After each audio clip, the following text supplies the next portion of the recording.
ம். ஐயா வந்துட்டார் போல இருக்குது. வந்துட்டார். யார்? சங்க நாராயண ஐயா. வணக்கம் ஐயா. நல்ல சந்தோஷம் பார்த்தது. என் குவனேசனோட பேசினது நல்ல சந்தோஷம். ம். நல்ல. டாக்டர் ஸ்ரீதரன் வந்திருக்கிறார். வணக்கம்.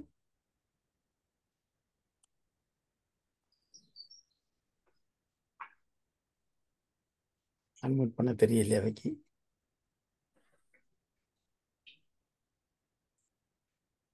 அங்கதான் அன்மியூட் பண்ணணும். நான் எனக்கு அன்மியூட் பண்ணிட்டேன்.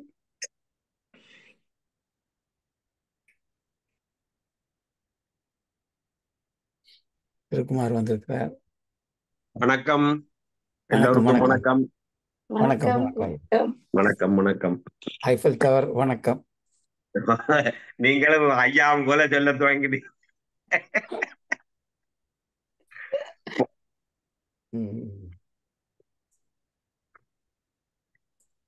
வேற எப்படி இருக்கிறீர்கள்? சும்மா இருக்கிறீங்களோ?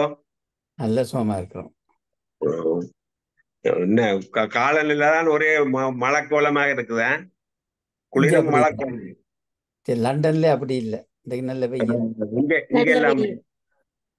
இங்க வெள்ளம் வெள்ளம் கொஞ்சம் சில சில இடங்கள்ல வீடு இருக்கிற கடைகளுக்கள் எல்லாம் பூந்துட்டுது. என்ன கடவுளே. அப்ப எங்களுக்கும் வரும். கடைகளுக்கெல்லாம் புல்லுகள் முளைக்கும்.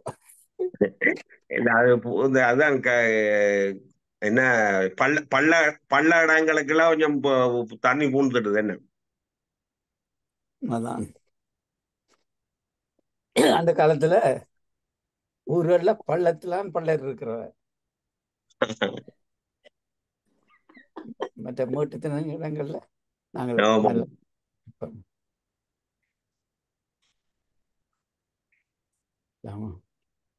காலம் மாறிட்டது.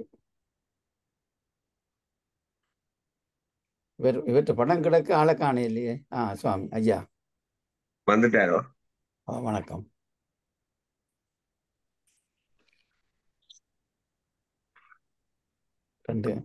வணக்கம் ஐயா. எல்லோருக்கும் வணக்கம் வணக்கம். எல்லோருக்கும் வணக்கம். வணக்கம் வணக்கம். உங்களுடைய முகம் இன்னும் கூட தெரியும் ஐயா. அது இப்போ டேபிளை தான் மாத்தணும். டேபிள் ரொம்ப தனிஞ்சு வச்சு. ஆமா, மாத்திடுவோம். பரவாயில்ல. இப்ப தெரியுது. தோல் தோல் தெரியுது. வாழ்க்கையில மாத்தக்கூடியதெல்லாம் மாத்திடணும். தோல் கண்டார் தோளையே கண்டார். ஆமா, ராமாயணத்துல தோல் கண்டார் தோளே கண்டார் தொடுகலல் கமலமன்ன தாள் கண்டார் தாளே கண்டார் கடக்கை கண்டாரும் ஆகுதே. ராமனை முழுசும் பார்க்க முடியலையாம். தோலை பார்த்தா தோல்லையே தான் கண்ணு போகுதான். ஆமா, கையில பார்த்தா கை மட்டும்தான் தெரியுதான். காலை பார்த்தா கால் மட்டும்தான் அப்படியே நிக்குது. அடுத்து கம்பருடைய ஒரு கற்பனை. ஆமா, இல்ல ஒருவேளை ராமன் அவ்வளவு அழகா இருந்திருக்கலாம். நம்ம இப்ப இருக்கிற ஆட்களை வச்சு ராமனை மதிப்பிட முடியாது. இல்ல இல்ல, இதெல்லாம் ஐயா இலக்கியங்கள், இலக்கியங்கள், இதிகாசங்கள். அப்ப புலவர்கள் அவைக்கு அந்த லைசன்ஸ் இருந்தது மிகப்படுத்துறதுக்கு. இப்ப நீங்கள் அப்படி சொன்னால், டாக்டர் நவலத்துக்கு பெரிய தலை இருக்குன்னு சொன்னால் நம்ப மாட்டோம் மக்கள், இல்லையா? ஆனா ஐயா, இப்பவே சில சில பெண்களை பார்த்தோம்னா திரும்ப திரும்ப பார்க்க தூண்டும். அது வயதெல்லாம் விட்டுருங்க. தோல் கண்டார் தோளையை கண்டாருங்கிற மாதிரி ஒரு ரொம்ப வடிவான ஒரு பெண்ணை பார்த்தா திரும்ப திரும்ப பார்க்கணும்னு தோணும். அத கொஞ்சம் மிகைப்படுத்தி ஆணுக்கும் பெண்ணுக்கும் இருக்கிற அட்ராக்ஷன் அது வேற. ஒரு ஆணை நான் திரும்ப திரும்ப பார்க்கிறேன்டா வேற மாதிரி கருப்பாங்க. இதுல வந்து கம்பன் என்ன சொல்றான்னா, பெண்கள் தான் அதை சொல்றாங்க.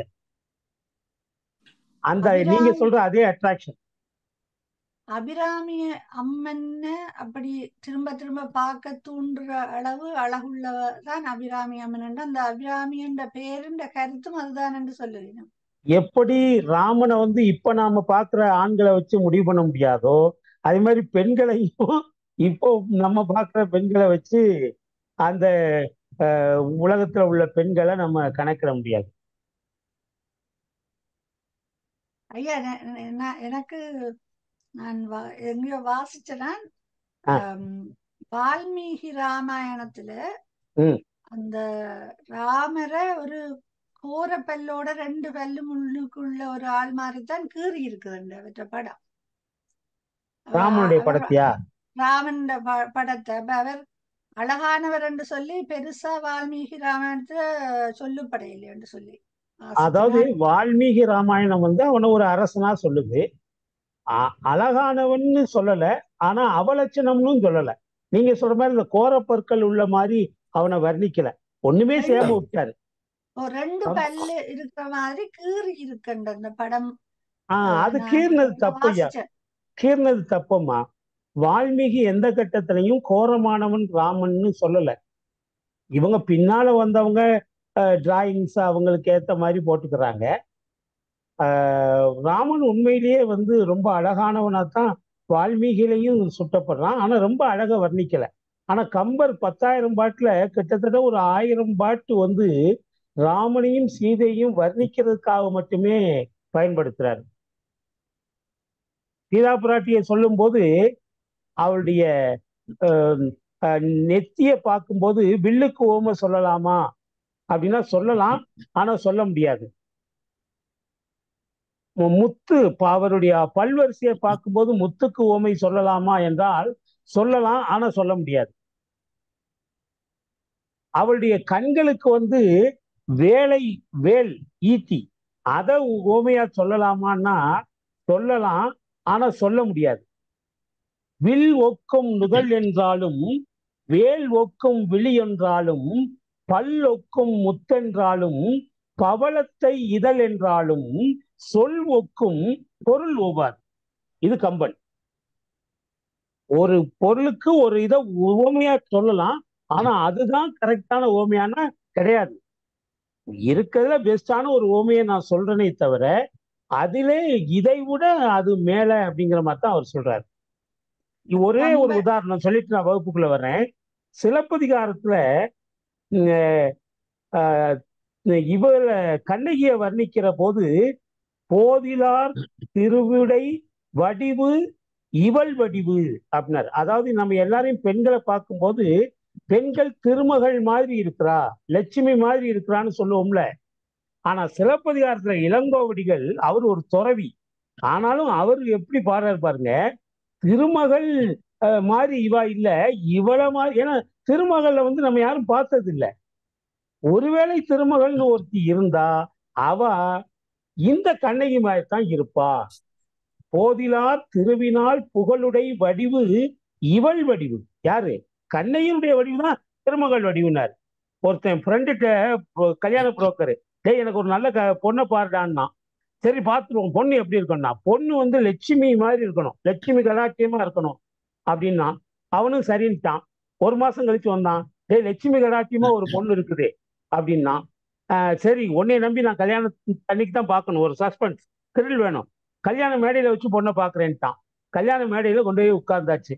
உட்காந்துட்டு பொண்ணை கூட்டிட்டு வந்தாங்க. பொண்ணு பக்கத்துல உட்கார்ந்தது. இவன் திரும்பி பார்த்தான். பார்த்தவொன்னு அடிவயிறு பகிர்ந்துச்சு. அது நனைஞ்ச பனைமரத்துக்கு தார் பெயிண்ட் அடிச்ச மாதிரி இருக்கு. இவனுக்கு ஆத்திரம் வந்துருச்சு. ஃப்ரெண்டை கூப்பிட்டான், டேய் உனக்கு நான் என்னடா துரோகம் பண்ண, என் வாழ்க்கையில விளையாடிட்டியடா. வாழ்க்கையில கல்யாணம் ஒரு தடவை தான்டா வரும், அப்பெல்லாம் ஒரு தடவை தான் வரும், இல்ல ஒரு தடவை தான்டா வரும், இப்படி பொண்ணு எப்படி பொண்ணு பார்க்க சொன்னேன்னா அவங்க கேட்டான், நீ எப்படி இருக்கணும்னு சொன்ன?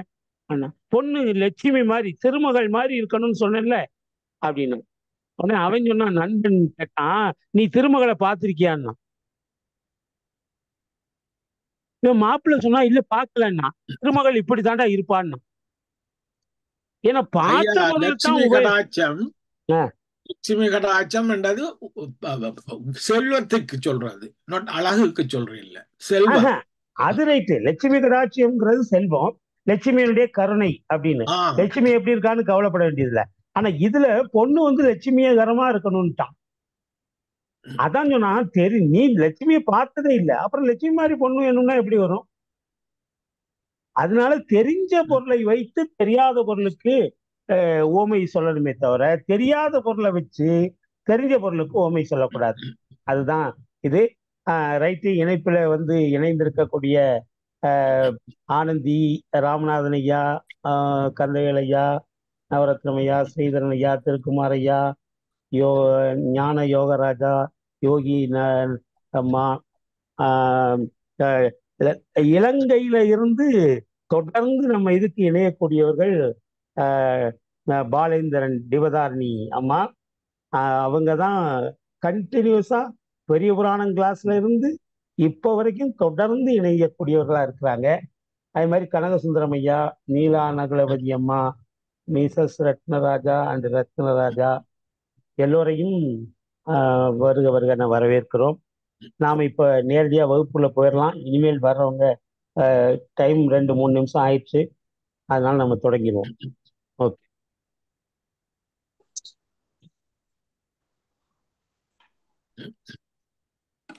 ஐந்து கரத்தனை யானை முகத்தனை இந்தி நிலம்பிரை போல மிகிற்றினை நந்தி மகந்தனை ஞான கொழுந்தினை புந்தியில் வைத்தடி போற்றுகின்றேனே. உலகலாம் உணர்ந்து ஓதற்கரியவன் நிலவுலாவியன் நீர்மொழிவேணியன் அழகில் ஜோதியன் நம்பளத்தாடுவான் மல சிலம்படி வாழ்த்தி வணங்குவான்.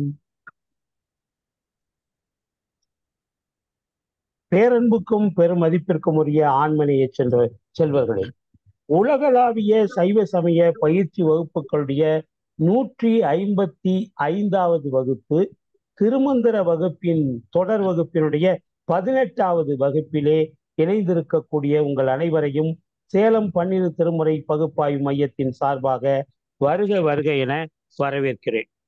இப்பொழுது நாம ஏற்கனவே திருமந்திரத்திலே 78 பாடல்களை முடித்த நிலையில் 79வது பாடலுக்குள்ளே செல்ல இருக்கிறோம். ஏற்கனவே நான் சொன்ன மாதிரி பாயிரப்பகுதி கிட்டத்தட்ட 100 பாடல்களை உடையது. சில இதுல 101ன்னு போட்டிருக்கோம், காப்பு செயலையும் சேர்த்து. ஆயிரப்பகுதி முதல் பகுதி கடவுள் வாழ்த்தாக அமைந்திருக்கிறது. 2வது பகுதி வேதத்தின் சிறப்பு, 3வது பகுதி ஆகமத்தின் சிறப்பு, 4வது பகுதி குரு பாரம்பரியம், 5வது பகுதியாக திருமூலருடைய வரலாறு கூறுகிற பகுதி. திருமூலருடைய இதுக்கு அடுத்து 6வது ஒரு பகுதி இருக்கு, அது அவையடக்கம். 7வது ஒரு பகுதி இருக்கு, அது பாயிரத்தினுடைய பயன் கூறுகிற பகுதி. இப்ப இதுல இது 22 பாடல்கள் கொண்டது. திருமூலர் வரலாறு என்று சொல்லக்கூடிய 5வது பகுதி திருமூலருடைய திருமந்திரத்தினுடைய பாயிர பகுதியிலே உள்ள 7 பகுதிகளில் 5வது பகுதியாக அமைந்திருக்கக்கூடிய அந்த திருமூலருடைய வரலாற்றை நாம் பார்த்து கொண்டிருக்கிறோம். முதல்ல நாம பார்த்த 5-6 பாடல்கள்ல திருமூலர் யார், எங்கிருந்து வந்தார், எந்த இடத்துக்கு வந்தார், எதற்காக வந்தார், இந்த 4 கேள்விகளுக்கான பதிலை முதல் 6 பாடல்களிலே நாம் சென்ற வாரம் பார்த்தோம். இப்பொழுது நாம் அடுத்த பாடலுக்கு செல்லலாம். 79வது பாடல். 78 வரைக்கும் நம்ம பார்த்தோம். 79வது பாடலுக்குள்ளே இப்ப நாம நுழைய இருக்கிறோம்.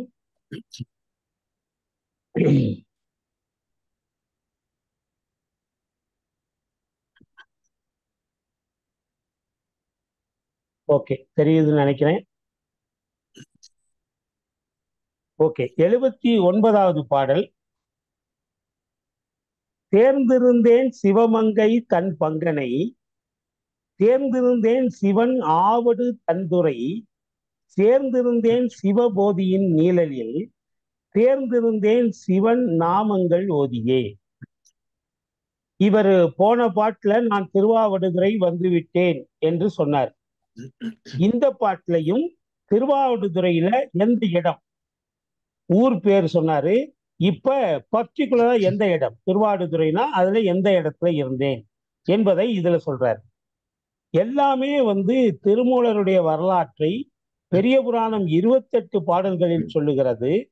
அந்த 28 பாடல்களுமே, சேக்கிழார் பெருமான் பாடிய 28 பாடல்களுமே திருமூலர் சொன்ன இந்த 22 பாடல்களை வைத்துத்தான் அவர் அந்த 28 பாடல்களை கொஞ்சம் விரித்து சொல்லுகிறார். அதனால இந்த 22 பாடல்கள் எல்லாம் ரொம்ப முக்கியமானது. ஏனென்று சொன்னால் திருமூலர் யாரு, அவர் பேர் என்ன என்பதுல இன்னும் நிறைய குழப்பங்கள் இருக்கு. அதுல நாம ஆதாரபூர்வமா எடுத்துக்கொள்ளக்கூடிய செய்திகள் இந்த 22 பாட்டுல தான் வருது. இந்த 22 பாட்டுல திருமூலர் அவரை பற்றி சொல்லக்கூடிய செய்தி. அதனால் இது முக்கியத்துவம் வாய்ந்தது. பின்னால் வருகிற ஆராய்ச்சியாளர்களுக்கு இது ஒரு பெரும் பாக்கியமாக அமைந்திருக்கிறது. சேர்ந்திருந்தேன் சிவமங்கை தன்னை. சிவனோடு மங்கை சேர்ந்திருக்கிறார் உமாதேவியார், அவனோடு நான் சேர்ந்திருக்கிறேன். சிவமங்கையாகிய உமாபதியை தன்னுடைய ஒரு பாகத்திலே சேர்த்தவன். பங்கன் என்றால் பாகத்தை உடையவன். உமையம்மையார் என்கிற இடப்பகுதியை உடையவன். வேயுரு தோழி பங்கன், வேயுரு தோழி பங்கன் விடமுண்ட கண்டன் மிக நல்ல வீணை தடவி மாசரு திங்கள் செவ்வாய் புதன் வியாழன் வெள்ளி சனிபாம்பு 2 வேயுரு தோழி பங்கன் விடமுண்ட கண்டன் மிக நல்ல வீணை தடவி மாசரு திங்கள் கங்கை முடிமேல் சுமந்து என் உளமே புகுந்த அதனால் ஞாயிறு திங்கள் செவ்வாய் புதன் வியாழன் வெள்ளி சனிபாம்பு 2 முடனே ஆசரு நல்ல நல்ல அவை நல்ல நல்ல அடியார் அவர்க்கு மிகவே. இது கோளறு திருப்பதிகம், ஞானசம்பந்த பெருமான் பாடியது. இதுல முதல் பாகமே வேய் உரு தோழி பங்கன். இங்க திருமூலர் அந்த பங்குங்கிற வார்த்தையை தான் சொல்றார். வேயுரு தோழின்னா, வேய்னா மூங்கில், மூங்கில் போன்ற அழகான வலுவழுப்பான தோள்களை உடைய, மூங்கிலை போன்ற அழகான தோள்களை உடைய உமாதேவியை சிவபெருமான் ஒரு பாகமாக கொண்டிருக்கிறான். அதனால பங்கன் என்று சொன்னால் அது ஒரு பங்கினை உடையவன், உமாதேவியை ஒரு பாகமாக வைத்து உள்ளவன் என்று பொருள். சேர்ந்திருந்தேன் சிவமங்கை தன் பங்கனை. சேர்ந்திருந்தேன் சிவன் ஆவடு தன்துறையில்.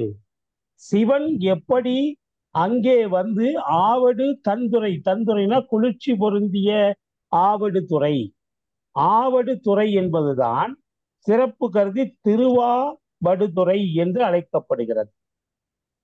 அந்த இடத்திலே இறைவன் ஆட அம்பிகை பசுவாக இருந்து இறைவனுக்கு தவம் செய்த இடம். என்றால் பசு, ஆடுதல் என்றால் சிவபெருமான் ஆடுகிற இடம். அந்த இடத்திலே ஆவடு தன்துறையிலே திரும்பியும் அவர் வலியுறுத்தி திரும்பியும் அதை கன்ஃபார்ம் பண்றார். நான் போனது திருவாடுதுறை, ஆவடு தன்துறை. சேர்ந்திருந்தேன் சிவபோதியின் கீழ். எங்க இப்ப பர்டிகுலரா இடத்த சொல்றாரு. முதல்ல ஊரை சொல்லிட்டாரு, இப்ப பர்டிகுலரா எந்த இடத்துல இருந்தேன் அப்படின்னா சிவபோதியின் கீழ். போதி என்றால் போதி மரம், போதி மரம் என்றால் அரச மரம். ஏன் அரச மரத்துக்கு போதி மரம் என்று பெயர் வந்தது என்று சொன்னால், பல யோகிகள் பல ஞானிகள் அரச மரத்திலே இருந்துதான் ஞானம் பெற்றிருக்கிறார்கள். மகாவீரர் இளவரசராக இருந்தவர் தன்னுடைய இளவரசு வாழ்க்கையை நீத்துவிட்டு அவர் ஒரு அரச மரத்தின் கீழே அமர்ந்தார். அவருக்கு ஞானத்தை போதித்தது அரச மரம், அதனால் அது போதி மரம் ஆயிற்று. சித்தார்த்தனும் ஒரு இளவரசன் தான். அவனும் நள்ளிரவிலே தன் மனதை அரித்துக் கொண்டிருந்த கேள்விகளுக்கு விடையை தேடி ஊரெல்லாம் அலைந்து 12 வருஷம் அலைந்து கடைசியிலே கயா என்ற இடத்திலே ஒரு அரச மரத்தின் கீழ் அமர்ந்தான். அங்கே அந்த அரச மரம் அவனுக்கு ஞானத்தை போதித்தது. அதனால் சித்தார்த்தன் புத்தனானான். அரச மரம் போதி மரம் ஆனது. அப்ப போதி என்று சொன்னால் போதித்தல். ஆசிரியர் திருமந்திரத்தை உங்களுக்கு போதிக்கிறேன். அதே மாதிரி மரங்கள் எத்தனை மரங்கள் இருந்தாலும் இந்த அரச மரம் என்ற மக்களுக்கு எதையாவது போதிக்கக்கூடியதாக இருக்கிறது. அதனாலதான் வைரமுத்து ஒரு பாட்டுல எழுதினாரு, வானும் எனக்கொரு போதி மரம், நாளும் ஒவ்வொரு சேதி தரும். இந்த வானம் இருக்குதே, இதுதான் எனக்கு அரச மரம். அது அரச மரம்னு சொல்லல, போதி மரம்னாரு. வானம் எனக்கு ஒரு போதி மரம்.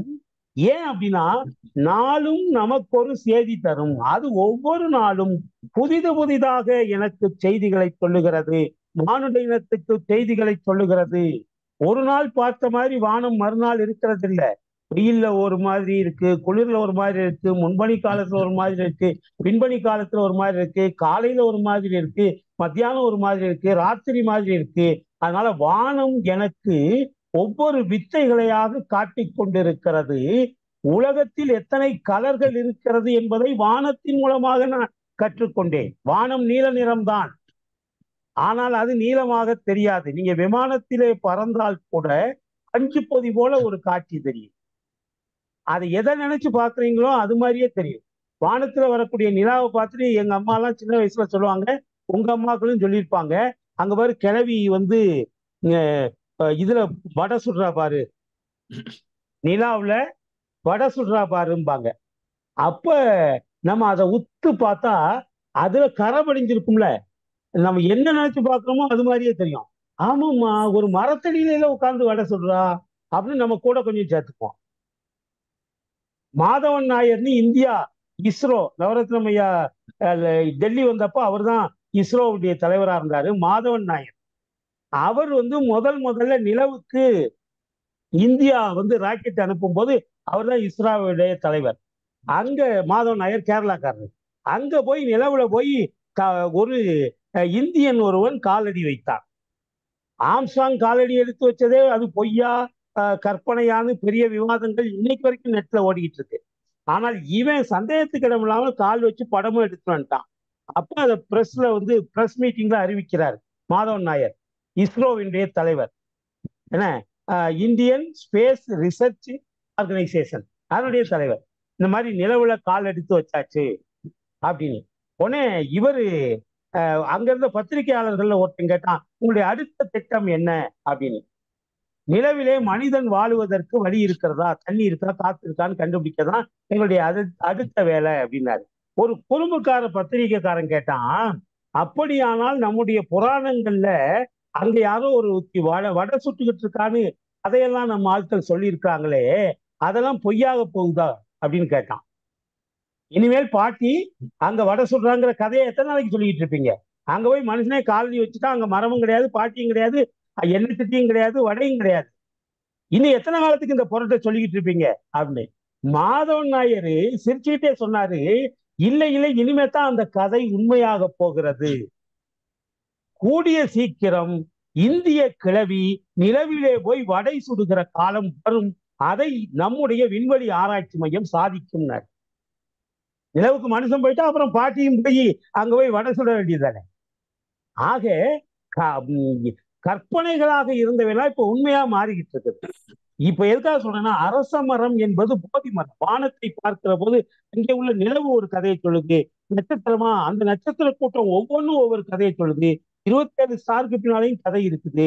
அங்கதான் வந்து வசிட்ட முனிவர் இருக்கிறாரு, அவருடைய மனைவி அருந்ததி இருக்கிறா, இவங்கெல்லாம் நட்சத்திரமா இருக்காங்க அப்படின்னு சொல்லி ஆகாயத்தை அறிவியல் பூர்வமாக ஆராய்ந்த இந்தியாவிலேதான் ஆகாயத்தை அருளியல் பூர்வமாகவும் ஆராய்ந்தார்கள். ஏன்னா நம்ம வழிபடுகிற எல்லா நட்சத்திரங்கள் கிரகங்கள் எல்லாமே வானத்துலதான் இருக்கு. அதான் வைரமுத்து ஒரே வரியில சொன்னாரு, வானம் எனக்கு ஒரு போதி மரம், நாளும் எனக்கு ஒரு சேதி தரும் என்று. ஆக சிவபோதி என்றால் இங்க ஏன் சிவபோதி என்று சொன்னால், அந்த போதி மரம் எனக்கு சிவத்தை பற்றி மட்டும்தான் கற்றுக் கொடுத்தது. இவனை தவிர வேறு எதுவும் இந்த உலகத்தில் இல்லை என்பதை அந்த போதி மரம் எனக்கு கற்றுக் கொடுத்தது. இன்னும் சொல்ல போனால் உங்களுக்கு ஒரு ரகசியத்தை சொல்லுகிறேன், அரச மரம் தான் போதி மரம் என்பதை 8000 ஆண்டுகளுக்கு முன்னாலேயே சொன்னவர் திருமூலர். அதற்கு சான்றுதான் இந்த வரி. பின்னால எத்தனையோ பேர் அங்க போய் அது போதி மரத்துல உட்கார்ந்தாருன்னு சொல்றாங்க. இன்னும் பல பேருக்கு போதி மரம்னா அரச மரம்னே தெரியாது. ஆனால் 8000 ஆண்டுகளுக்கு முன்னாலேயே ஒரு தாவரவியல் நுட்பத்தோடு அதை போதி மரம் என்று அழைத்த முதல் மகன் திருமூலன் என்கிற நம்முடைய தமிழ் மகன். சேர்ந்திருந்தேன் சிவமங்கை தன் பங்கனை, சிவசக்தியை தன்னுடைய பாகமாக கொண்டவனை சேர்ந்திருந்தேன் சிவன் ஆவடு தன்துறை, அந்த சிவபெருமான் ஆவடிவத்திலே இருக்கக்கூடிய அம்பிகைக்காக ஆடல் புரிகின்ற அந்த ஆடு துறையிலே வடுதுறையிலே ஆடு துறை அம்பாளுக்காக ஆவடிவத்தில் இருந்த அம்பாளுக்காக இறைவன் ஆடினானே அந்த திருவாவடுதுறை தன்னிலே அவனோடு சேர்ந்திருந்தேன், சிவனோடு சேர்ந்திருந்தேன், திருவாவடுதுறையிலே சேர்ந்திருந்தேன். திருவாவடுதுறையிலே உள்ள ஆலமரத்தின் அரசமரம் என்கிற போதி மரத்தின் அடியிலே நிழலில், சிவபோதியின் நீழலில். ஒவ்வொரு வார்த்தையும் முக்கியம். ஒரு பயோகிராபினா இப்படிதான் எழுதணும். ஒரு பயோகிராபி எப்படி இருக்கணும் பாருங்க, 4 வரியில ஒரு சந்தேகத்துக்கு இடம் இல்லாம சொல்றாரு. யாரை போய் சேர்ந்திருந்தேன், எந்த இடத்துல போய் சேர்ந்திருந்தேன், அந்த இடத்துக்கு.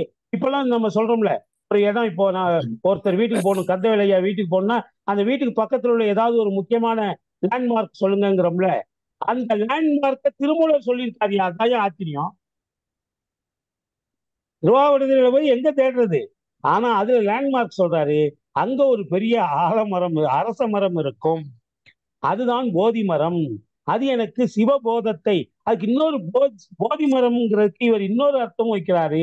சிவபோதத்தை, போதம் என்றால் அருள் அமுதம். சிவஞான போதம்னு சொல்றோம்ல, சிவஞான போதம்னு 12 சூத்திரங்கள் உள்ள ஒரு புக்கே இருக்குல்ல, அவன் அவள் அது என்னும் அவை நிலைமையின் தோற்றிய திதியே ஒடுங்கி மலத்துள்ளதாம் என்பதால் புலவர். இதான் 12 சூத்திரத்துல முதல் சூத்திரம், சிவஞான போதம். அப்ப போதம் என்றால் அது அருள் அமுதம் என்றும் அர்த்தம்.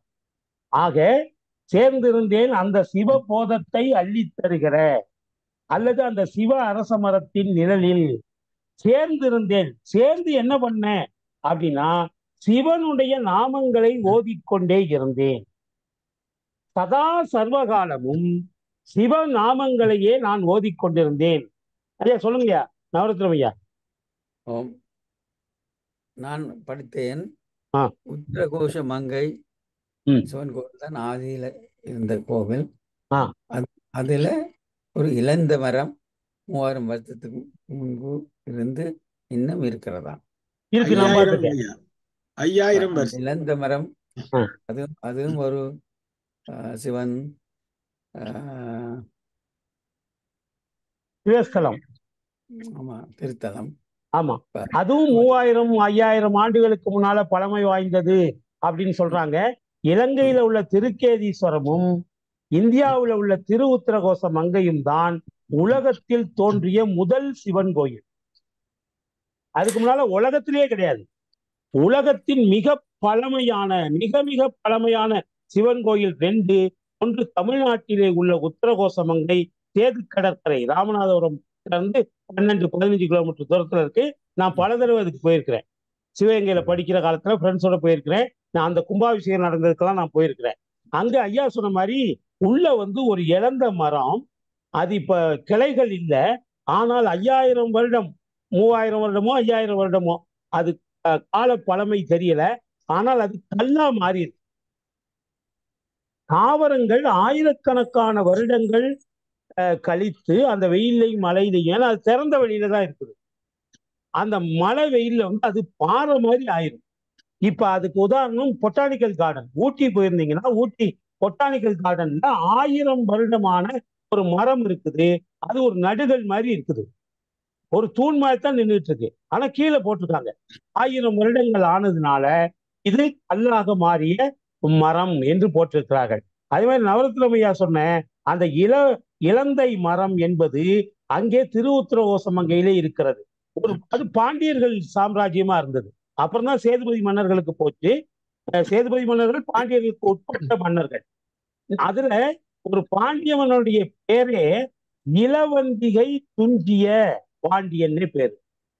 இளவந்திகை என்றால் இளந்த மர நிழலில் என்று அர்த்தம்.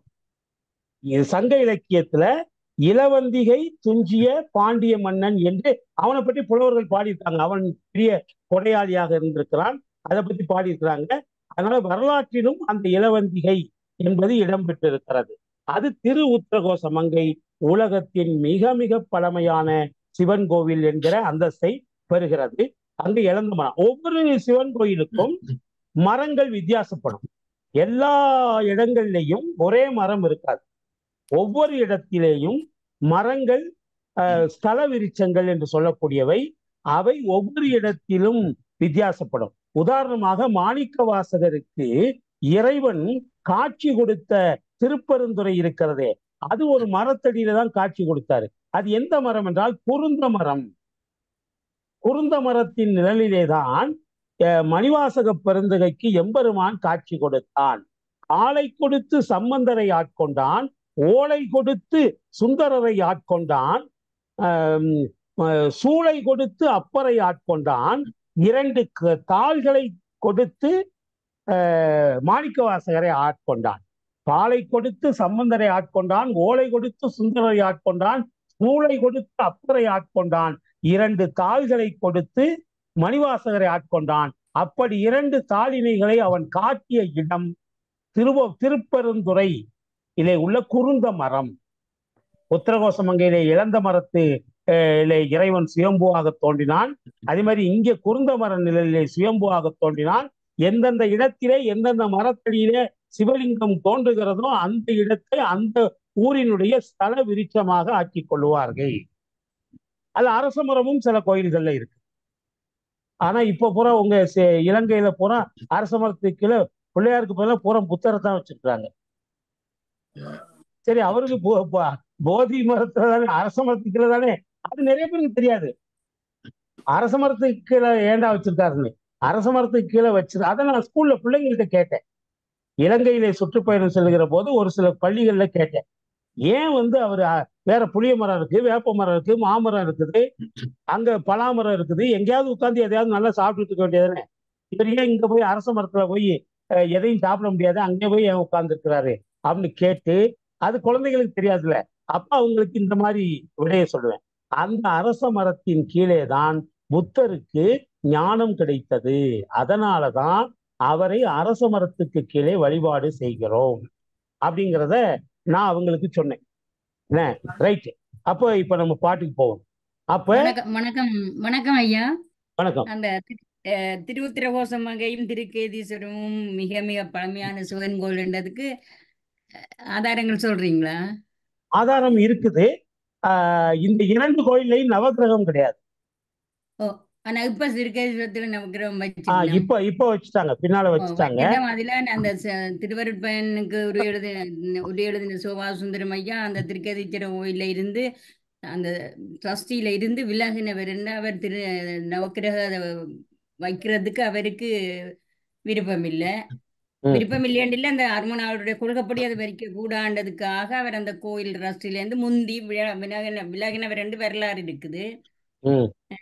ஏன்னா கிரகங்கள் வைக்கிறதுல என்ன தவறு வந்துருதுனாமா, சிவபெருமானை விட்டுட்டு கிரகங்களையே சுத்த ஆரம்பிச்சுறாங்க மக்கள். இப்ப சிவன் கோயிலுக்கு போறவங்க சிவன்ட்ட 1 நிமிஷம் கூட நிக்க மாட்டாங்க. ஆனா அந்த நவகிரகத்தை 9 தடவை சுத்திட்டு இருப்பாங்க. திருநள்ளாறு சிவன் கோயில், திருநள்ளாறுக்கு போறவங்க அது சனீஸ்வரன் கோயில் கிடையாது. கும்பிடாம அந்த நவகிரகத்தை தான் கும்பிட்டுட்டு வெளியில வருகிறார்கள். திருநள்ளாறிலே உள்ள சிவபெருமான் தார்ப்பணீஸ்வரர் என்கிற சிவபெருமான். ஆனா அங்க போய் சிவபெருமான கும்பிட போனவரு யாரு? அங்க சிவபெருமான்ட்ட இவருக்கு ஒரு பிரச்சனை, யாரு? சனி பகவானுக்கு. அதுக்காக போனாரு. அந்த இடத்துல அவருக்கு அங்க போய் சனி பகவான் அவர்கிட்ட வேண்டி தன்னுடைய சாபம் நீங்கப்பட்டதுனால அவருக்கு ஒரு சன்னிதானம். இன்னைக்கு நல்லா பாத்தீங்கன்னா கோயிலுக்கு வெளியே தான் இருக்கும் அந்த சன்னதி. ஆனா இப்ப போறவன் போறான், சனீஸ்வரனுக்கு பகவானுக்கு முன்னால எள்ளு விளக்கு லட்சக்கணக்கில் ஏற்றுவான். உள்ள பாதி பேர் உள்ள போய் சிவபெருமானை கும்பிடவே மாட்டான். சனி பெயர்ச்சியும் கூட வெளியே தான் இருக்குது. இதனாலதான் நம்முடைய இந்த நவகிரக வழிபாடு என்பது பிற்காலத்திலே தோன்றியது. அதற்கு முன்னால் நவகிரக வழிபாடு கிடையாது. அதனாலதான் அது காலத்தால் முந்தியது. இந்த 2 கோயிலையும் நவகிரகம் இல்லை. அதோடு சேர்த்து போன வாரம் நான் சொன்னேன், இந்த இது திருவாவடுதுறை அதுலேயும் நவகிரக சன்னிதானம் இல்லை.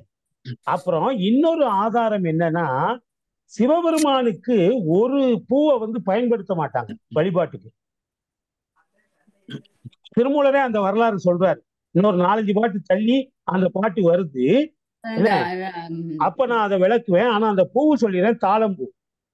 பிரம்மனுக்கு போய் சொன்னபடியா? ஆமா. ஆனால் திருக்கேதீஸ்வரத்திலும் இந்த இதுலையும் திருவுத்திரகோச மங்கையிலையும் தாளம்பூ நெடுங்காலமாக பூஜைக்கு பயன்படுத்தப்பட்டு வருகிறது. அப்ப இந்த வரலாறுக்கெல்லாம் முன்னால அது இருந்துச்சு. இப்ப இலங்கையில என்ன பண்றாங்களோ தெரியாது. ஆனால் திருவுத்திரகோசமங்கையிலே மட்டும்தான் தாளம்பூ, ஏன்னா மலர்கள்லயே தாளம்பூ அருமையான மனம் உடையது. பாம்புகளே அதை தேடி வந்துடும். அவ்வளவு அந்த தாளம்பூ அருமையான வாசம் உள்ளது. நீங்க இதுல பூரா திருமண வீடுகள்ல பாத்தீங்கன்னா முன்பக்கத்துல அந்த அசுத்த காற்றையெல்லாம் வடிகட்டுறதுக்காக அந்த தாளம்பூல தான் தோரணங்கள்லாம் கட்டுவாங்க. அருமையான மனப்பொருளான அது ஏன் பூஜைக்கு உபயோகப்படுத்தவில்லை என்பதற்கு நீங்க சொன்ன காரணம் அதை பின்னால அந்த பாட்டுல நம்ம சொல்ல போறோம்.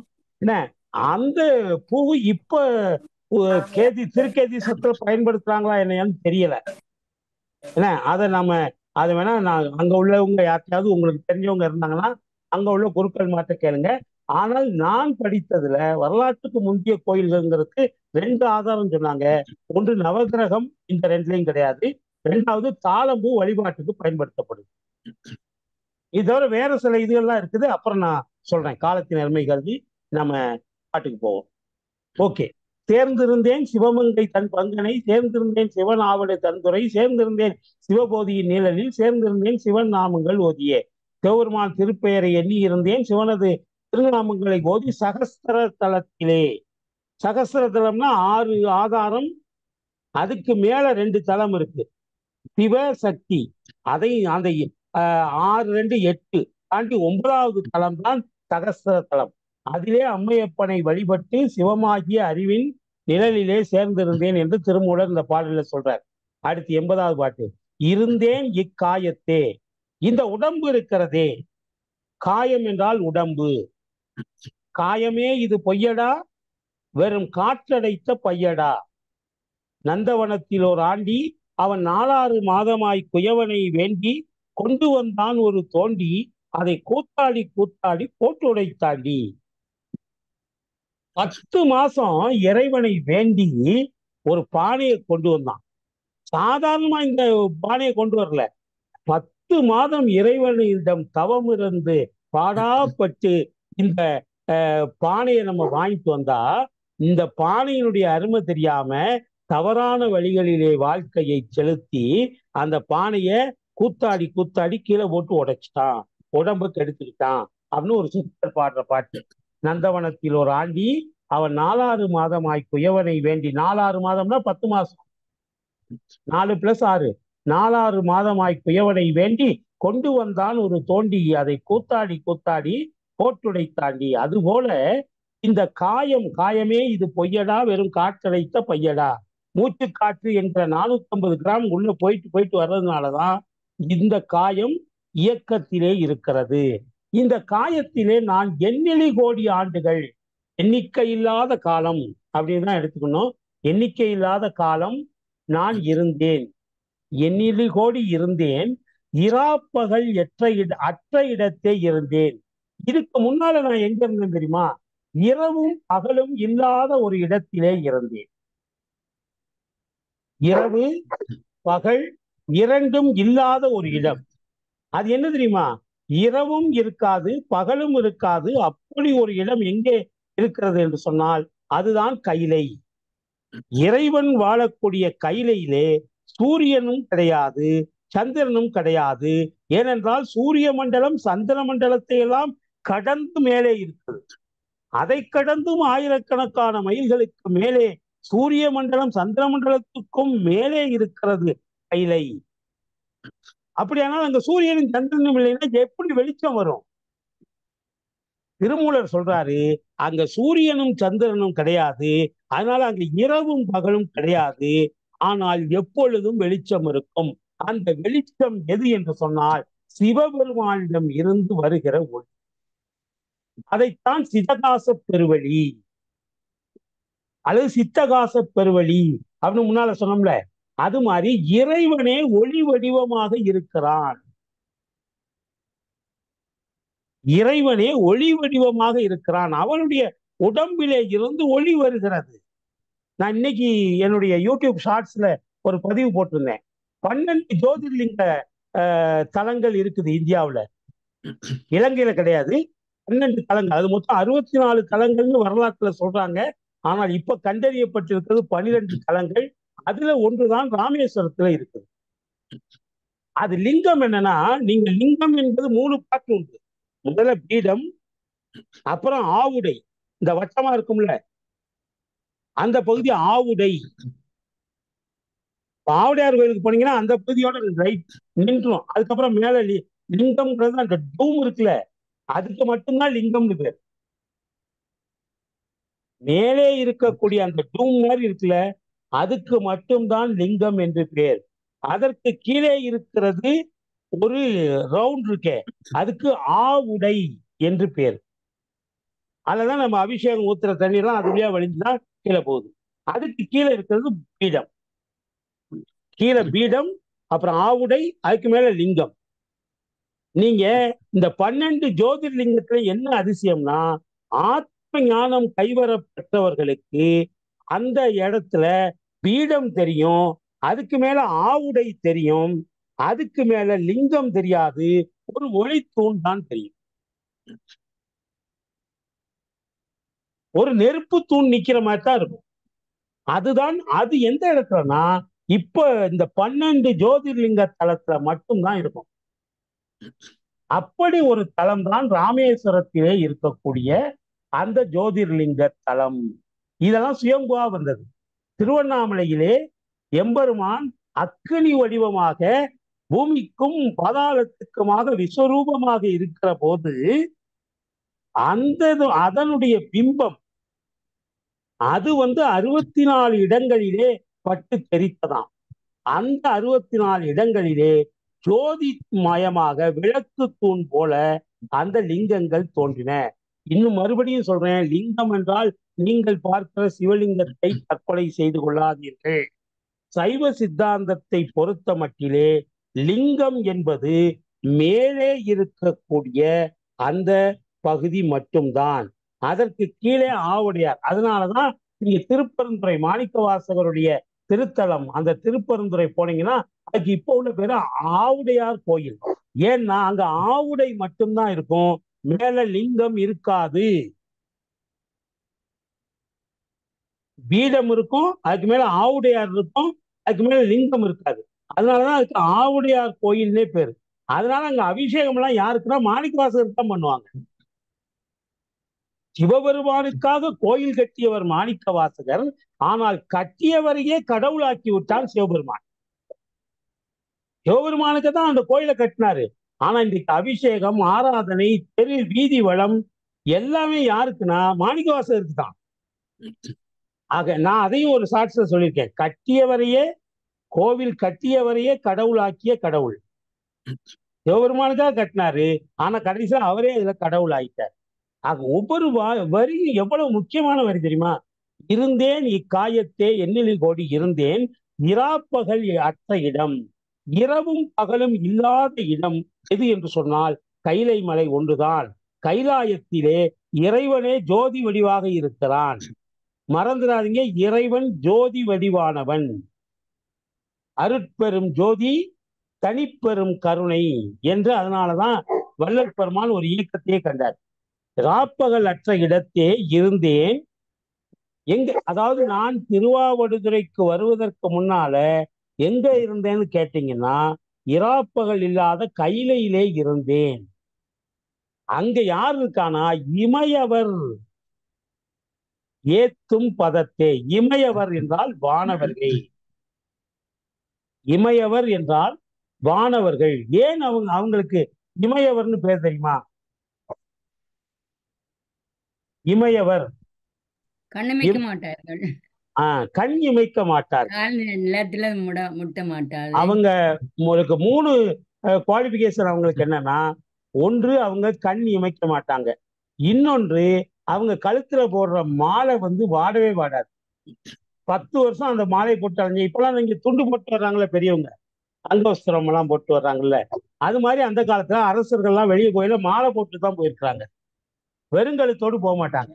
இப்ப அங்கவஸ்திரம் துண்டு பயன்படுத்துறாங்கல்ல அரசியல்வாதிகள்லாம், அது மாதிரி அந்த காலத்துல மாலை தான் போட்டு செல்லுகிற வழக்கம் இருந்தது. அப்படி அந்த மாலையை அணிந்து கொண்டு செல்லுகிற போது அந்த தேவர்களுக்கு அந்த மாலை வாடவே செய்யாது. எத்தனை வருஷம் ஆனாலும் வாடாது. அதே மாதிரி அவங்களுடைய கால்கள் தரையிலே படாது. இதை வச்சுதான் இது எதுல சொல்லப்படுதுன்னா நலவெண்பாவில் சொல்லப்படுது. நலன் தமயந்தி சுயம்பரத்துக்கு போயிருக்கிறான். நலனுக்கு தான் அவ மாலை சூடணும்னு முடிவு பண்ணிட்டா. ஆனா இந்த தேவர்கள் இந்திரன் இருக்கானே அவன் ஒரு 4 வேடம் நலன் மாதிரியே எடுத்து போய் உட்கார்ந்துட்டான். நலன் உட்கார்ந்துருக்க வரிசையிலேயே உட்கார்ந்துட்டான். 4மே இந்திரன் தான். 4மே இந்திரன் வடிவத்திலே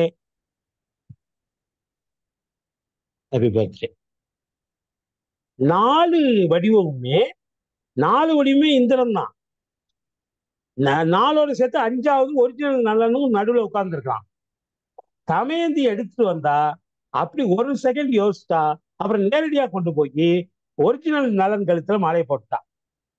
தேவேந்திரனுக்குலாம் ஒன்றும் புரியல, கூடியிருந்த தேவர்களுக்கும் ஒன்றும் புரியல, எப்படி இவா கண்டுபிடிச்சான்னு. அப்ப புகழேந்தி புலவர், அவர் தான் நலவெண்பா எழுதினவர், அவரு அதுல காரணம் சொல்றாரு. அவரு மற்ற 4 பேருடைய கண்கள் இமைக்காததாலும் அவர்கள் கழுத்திலே போட்டிருந்த மாலை வாடாததாலும் அவர்களுடைய கால்கள் தரையிலே படாததாலும் அவர்கள் எல்லாம் உண்மையான நலன் அல்ல என்று ஒதுக்கிவிட்டு உண்மையான நலனுக்கு தமயந்தி மாலை சூட்டினாள். அப்ப இமையவர் என்றால் கண்கள் இமைக்காதவர்கள், அவர்களுக்கு இமைகள் இமைக்காது. நாமெல்லாம் ஒரு நிமிஷம் வரைக்கும் இப்படி பார்த்துட்டே இருக்கலாம். ஆனா டக்குன்னு எப்படியும் ஒரு நிமிஷம் கூட சில பேருக்கு கஷ்டம். நான் 1.5 நிமிஷம் வரைக்கும் இப்படியே இருப்பேன். ஆனால் எப்படியும் இமைச்சிடும் கண்ணு என்ன. அதனால அவர்கள் இமையாதவர்கள், அதனால அவருக்கு இமையவர்கள் என்று பெயர். அந்த தேவர்கள் இமையவர்தான் தேவர். தேவர்கள் ஏத்தும் பதத்தே. ஏன்னா தமிழ்ல எல்லா சொல்லும் பொருள் குறித்தனவேன்னு தொல்காப்பியர். இப்ப நான் ஒவ்வொரு சொல்லுக்கும் ஏன் பொருள் சொல்றேன் அப்படின்னா அது நமக்கு வேலை இல்லை. இருந்தாலும் திருமூலரோடு சேர்த்து தமிழையும் நாம் படிக்கணும். ஏன்னா என்னை நன்றாய் இறைவன் படைத்தலும் தன்னை நன்றாய் தமிழ் செய்யுமாறேங்கிறார். பின்னால வருது அந்த பாட்டு. நல்ல தமிழை செய்வதற்காகத்தான், ஆகமங்களை தமிழிலே சொல்லுவதற்காகத்தான் நான் இதை எழுதுகிறேன்னு சொன்னார்ல.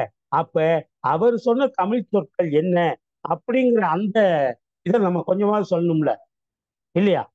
அதனாலதான் அப்பப்ப அந்த தமிழ் சொற்களுக்கு அர்த்தத்தை நாம் சொல்லிக் கொண்டிருக்கின்றோம். ஆக இராப்பகல் இற்ற இடம் அற்ற இடம் என்றால் கைலை மலை, அங்கே இமையவர் என்றால் தேவர்கள், தேவர்கள் ஏத்துகிற பதம் என்றால் பீடம், அங்கே இருந்தேன். இமையவர்கள் ஏத்தி தொழுகின்ற கைலையிலே நான் இருந்தேன். எங்கே இருந்தேன் என்றால் என் நந்தி இணையடி கீழே. இங்க நந்தின்னு அவர் சொல்றது சிவபெருமானத்தான். சிவபெருமானுடைய இணை அடிகளுக்கு கீழே. திருவடிகள் இணையடினா ஜோடி, இணை பிரியாமல் இருக்கக்கூடியது. அந்த ஜோடி, அந்த இணையடிகளுக்கு கீழே நான் இருந்தேன். இராப்பகல் அற்ற இடத்திலே இருந்தேன். தேவர்களும் துடிக்கும்படியான இரவும் பகலும் மற்ற சுயம் பிரகாச வெளி. நான் சொன்னேன்ல, இரவும் பகலும் இல்லை. நான் அங்க ஏன் வெளிச்சம், எப்படி வெளிச்சம் வரும் அப்படின்னா இறைவனே பிரகாசமாக இருக்கிறான். சுயம் பிரகாசம். சுயம் பிரகாசம்னா என்ன? சுயம்பு அப்படின்னா சுயமா தோன்றது. இப்போ சூரியனோ சந்திரனோ சுயம் பிரகாசம்னு நீங்க சொல்ல முடியாது. என்ன, சூரியனிடத்திலே இருந்துதான் சந்திரன் வெளிச்சத்தை பெறுகிறான். இப்ப அமாவாசை பௌர்ணமி எப்படி வருது? சூரியனுக்கும் பூமிக்கும் நடுவிலே அந்த சுழற்சி மாறி மாறி வருவதால் தான் அமாவாசை. ராகு கேது 2 பாம்பு போய் விழுங்கல. அறிவியல் அதை ஒத்துக்காது, நம்ம ஆன்மீகமும் அதை ஒத்துக்காது. சூரியனுக்கும் பூமிக்கும் இடையிலே சந்திரன் சுற்றி வருகிற போது இரண்டுக்கும் நடுவிலே வருவதனால், இரண்டுக்கும் நடுவிலே வருவதனால் தான் அமாவாசை பௌர்ணமி மாறி மாறி வருது. அதே போல சூரியனுடைய ஒளியும் எம்பெருமானுடைய ஒளியினுடைய பிரதிபலிப்பு என்றுதான் திருமூலர் சொல்றார். அதனால சூரியனுக்கும் சுயம்புவாக ஒளி கிடையாது, சந்திரனுக்கும் சுயம்புவாக ஒளி கிடையாது. உலகத்திலேயே சுயம்புவாக ஒளி படைத்தவன் ஒரே ஒருவன் தான், அவன் சுயம் பிரகாசி. அவனுடைய ஒவ்வொரு, பின்னால் சொல்றார் திருமூலர், அவனுடைய ஒவ்வொரு மயிர்கால்கள் வழியாகவும் ஒவ்வொரு மயிர்கால்கள் வழியாகவும் அந்த சுயம் வெளிப்படும். எந்த சுயம்? அந்த ஒளி வெளிப்படும். அதனாலதான் அந்த உடம்பே பாத்தீங்கன்னா ஒரு தேஜஸ்ன்னு சொல்லுவாங்கல்ல, ஒரு தேஜஸ் ஆயிரும். இப்ப யோகர் சுவாமிகள் இதெல்லாம் பாத்தீங்கன்னா நீங்க உருவத்தை நேர்ல பார்க்க வேண்டாம், அந்த படத்தை பார்த்தாலே நமக்கு ஒரு ஈர்ப்பு வர்றதுக்கு என்ன காரணம் தெரியுமா? அந்த உடம்பிலிருந்து வருகிற ஒரு தேஜஸ். அதே மாதிரி சுவாமி விவேகானந்தர் ஒரு சித்தர் தான். அந்த உடம்பிலிருந்து வருகிற தேஜஸ் அது எப்படின்னா, சிவன் சுயம் பிரகாசி. அந்த சுயம் பிரகாசத்தை மனதுக்குள்ளே ஏற்றுக்கொண்ட காரணத்தினால் அந்த பிரகாசமானது, இப்ப நீங்க ஒரு குடுவை, ஒரு மரக்குடுவைன்னு வச்சுங்க, அதுல சின்னதா ஆணியை வச்சு பொடி பொடியா ஓட்ட போட்டுறீங்க. ஃபுல்லா அந்த மரக்குடுவையில ஓட்ட போட்டீங்க, ஏகப்பட்ட ஓட்ட போட்டீங்க மரக்குடுவை. ஏன்னா கண்ணாடி குடுவையில போட்டா உடைஞ்சிரும். ஆனா மரக்குடுவையில பொடி பொடியா நிறைய ஓட்ட போட்டீங்க. உள்ளுக்குள்ள ஒரு லைட்ட போடுறீங்க, என்ன ஆகும்? ஒரு மரக்குடுவை சுத்தி ஓட்டைகள் இருக்கு, நடுவுல ஒரு விளக்க வைக்கிறீங்க, வச்சா என்ன ஆகும்?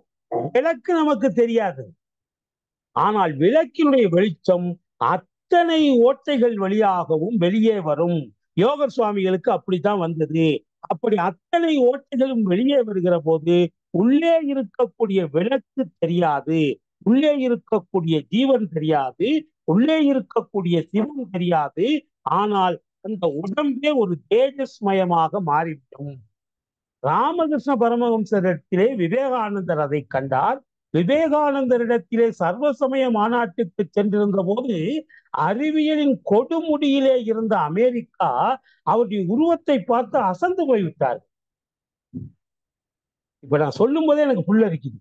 அத்தனை பேரும் பெரிய பெரிய ஆட்கள், காரணமே தெரியாமல் எல்லா மத கிறிஸ்தவர்கள், இஸ்லாமியர்கள், பாரசீகர்கள் அத்தனை பேரும் காலில் விழுந்துட்டாங்க. பக்கத்துல இருந்தவங்க பதறி போய் கேட்டாங்க, ஏங்க இந்த சாமி காலில் நீங்க விழுங்குறீங்கன்னு. எங்களுக்கு காரணம் சொல்ல தெரியல. இதான் அவங்க சொன்ன பதில். எங்களுக்கு காரணம் சொல்ல தெரியல, ஆனா அவரை பார்த்தா கீழே விழணும்னு தோணுது. அதுதான் சுயம் பிரகாசம்.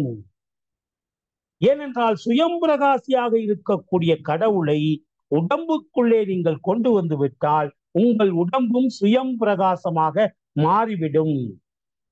அப்படித்தான் திருமூலர் சொல்றார். சுயம் பிரகாச வெளியிலே நந்தி தேவருடைய திருவடி கீழே எண்ணற்ற காலம் அமர்ந்திருந்தேன். நான் இந்த திருவாவடுதுறையில் மட்டுமல்ல, அதற்கு முன்னால் இரவும் பகலும் அற்ற சுயம் பிரகாச வெளியான கைலையிலே நந்தி தேவனாகிய சிவபெருமானுடைய, இங்க நந்தி தேவனா சிவபெருமான் தான், நந்தி தேவனாகிய சிவபெருமானுடைய திருவடியின் கீழ் எண்ணற்ற காலம் அமர்ந்திருந்தேன். அதற்கு பிறகு ஐயனிட்ட ஆலையின் காலமாக நான் இங்கே கீழே இறங்கி வந்தேன். பின்னே நின்று என்னே பிறவி பெறுவது, முன்னை நன்றாக முயல் தவம் செய்கிலர், என்னை நன்றாக இறைவன் படைத்தனன், தன்னை நன்றாக தமிழ் செய்யுமாறு. நீங்க இந்த 22 பாடல்கள்ல என்ன முக்கியத்துவம்னா, இன்றைக்கு உலகம் பூராவும் திருமூலர் பாடியதாக அல்லது திருமூலர் இல்லை வேற யாரோ சொன்னதாக வரக்கூடிய பஞ்சு டைலாக் இருக்குல்ல, அது இந்த 22 பாட்டுல தான் வருது.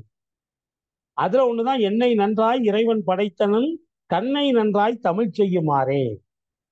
இப்போ அவரு எங்க இருந்தேன்னு சொன்னாரு, அதுக்கப்புறம் எங்க வந்தேன்னு சொன்னாரு, அதற்கு பிறகு அங்க எந்த இடத்துல இருந்தேன்னு அந்த மரத்தடியை சொன்னாரு, அதற்கு பிறகு அங்க நான் என்ன செஞ்சுக்கிட்டு இருந்தேன்னு சொன்னாரு. இப்போ எதற்காக நான் இங்கே வந்தேன்? ஏற்கனவே கைலாய மலையில நீ வசதியா இருந்தவன் தானேயா, தேவர்களோடு இருந்தவன் தானே, அங்கேயே சந்தோஷமா இருக்க வேண்டியதானே, எதுக்கு கஷ்டங்கள் நிறைந்த இந்த பூமிக்கு வந்தேன்னா? அப்படி கேளு. எதற்காக வந்தேன்னா, வடமொழியிலே இருக்கக்கூடிய, இதுல வடமொழின்னு கூட சொல்லல அவரு, நல்லா கவனிச்சு பாருங்க, இதுல வடமொழின்னு சொல்லல அவரு. ஆகமங்களையும் வேதங்களையும் தமிழ்படுத்த வந்தேன் என்று சொன்னால் அவைகள் ஒளி வடிவமாக இருந்திருக்கின்றன, அவைகளை தமிழில் தருவதற்காக நான் வந்தேன். இதுல எந்த மொழியையும் சொல்லல, ஆனால் நான் தமிழிலே அதை சொல்லுவதற்காக வந்தேன். இதை வச்சுட்டு எல்லாரும் என்ன சொல்றாங்க, வேதங்களும் ஆகமங்களும் வடமொழியிலே இருந்தன, அதை தமிழ் செய்வதற்காக திருமூலர் அனுப்பப்பட்டார்னு சொல்றாங்க. அது தவறு.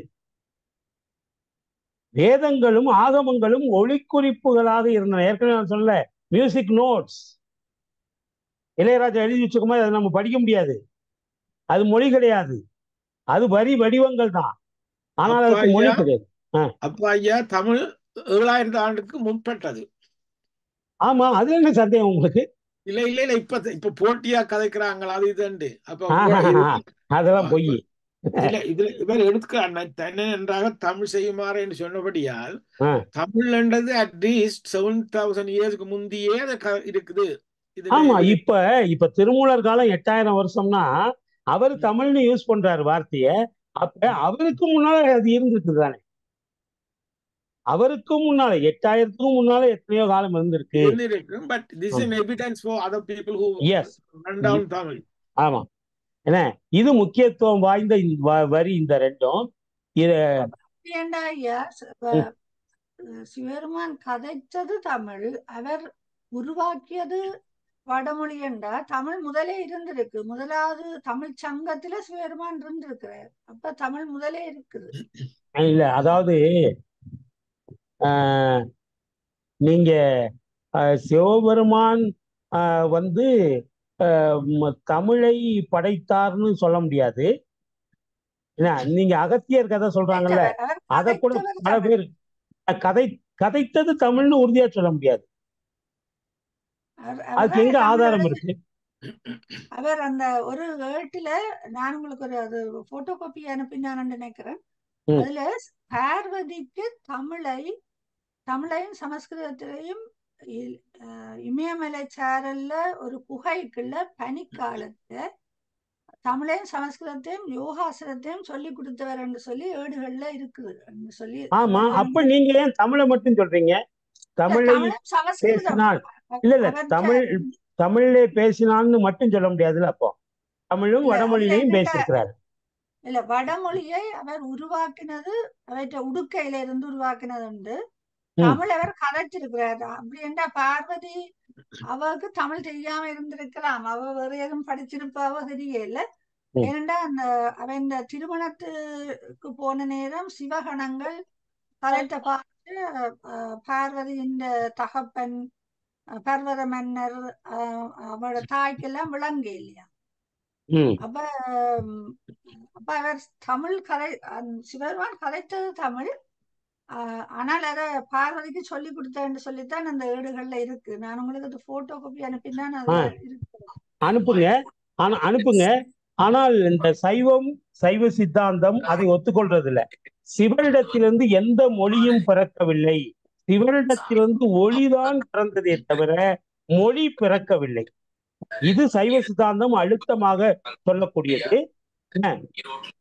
சுந்தரருக்கு ஏடு கொடுத்தது தமிழ்ல தானே ஐயா. மாணிக்கவாசகருக்கு அவர் தமிழ்ல தானே எழுதி கொடுத்துக்கிறார். இல்ல, நான் என்ன சொல்றேன், நீங்க இப்ப நானு லண்டனுக்கு வந்தா, நான் லண்டன்ல ஒரு மொழி தெரியாதவங்கள்ட்ட வந்தா லண்டன்ல அங்க உள்ள மொழியில தான் பேச முடியும். இப்ப சுந்தரர் தமிழ்நாட்டுல பிறந்திருக்கிறாரு. அவர்கிட்ட கதைக்கும் போது தமிழை தான் பேச முடியும். அவருக்கு எழுதி கொடுக்கும் போது தமிழை தான் கொடுக்க முடியும். அதே மாதிரி தமிழ் நீ ஏன் சிவபெருமானை தமிழுக்குரிய கடவுளாக நாம பின்னால வந்தவங்க ஏன் சொல்றாங்க அப்படின்னா, அதுக்கு ஒரு காரணம் உண்டு. சிவபெருமானிடத்திலிருந்து எந்த மொழியும், நீங்க சொல்ற மாதிரி உடுக்கையிலிருந்து வடமொழி தோன்றவில்லை.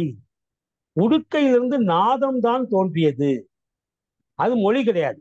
ஏன் தமிழுக்குரிய அவனை ஏன் தென்னாடுடைய சிவன் என்று ஏன் சொல்லுகிறோம் என்றால், அவன் நேரடியாக ஒரு மொழியை ஆராய்ச்சி செய்திருக்கிறான், ஒரு மொழி புலவரோடு தர்க்கம் பண்ணி இருக்கிறான் என்று பார்த்தால் அது தமிழ் மொழியிலோடு மட்டும்தான். தமிழ் மொழியிலே தான் அவன் தர்க்கம் பண்ணி இருக்கிறான். நக்கீரரோடு வாதம் செய்திருக்கிறான், மணிவாசகரோடு வாதம் செய்திருக்கிறான். அவன் அப்பொழுது அவர்களெல்லாம் தமிழ்நாட்டை சேர்ந்தவர்கள் என்பதற்காக தமிழிலே தான் அவன் தர்க்கம் செய்திருக்கிறான், வாதம் செய்திருக்கிறான். அதனால் தமிழ் அவனை சிறப்புக்குரியவனாக தமிழ் கொண்டாடுகிறது. இது மாதிரி எந்த இடத்திலேயாகும் நீங்கள் சொல்லுவது போல வடமொழி அவனுடைய உடுக்கையிலிருந்து தோன்றியதாக அதை ஒரு பேச்சுக்கு உண்மையாக வைத்துக் கொண்டாலும் கூட வடமொழியோடு சிவனுக்குரிய தொடர்பு இது மாதிரி எங்காவது சொல்லப்பட்டிருக்கிறதா? நமக்கு திருவிளையாடல் புராணம் ஆதாரம் இருக்குது, பெரிய புராணம் ஆதாரம் இருக்குது.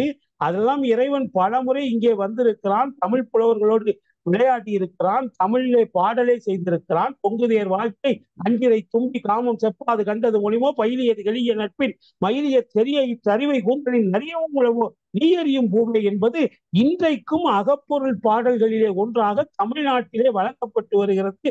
அது இறைவன் செய்ததாகவே இருக்கிறது.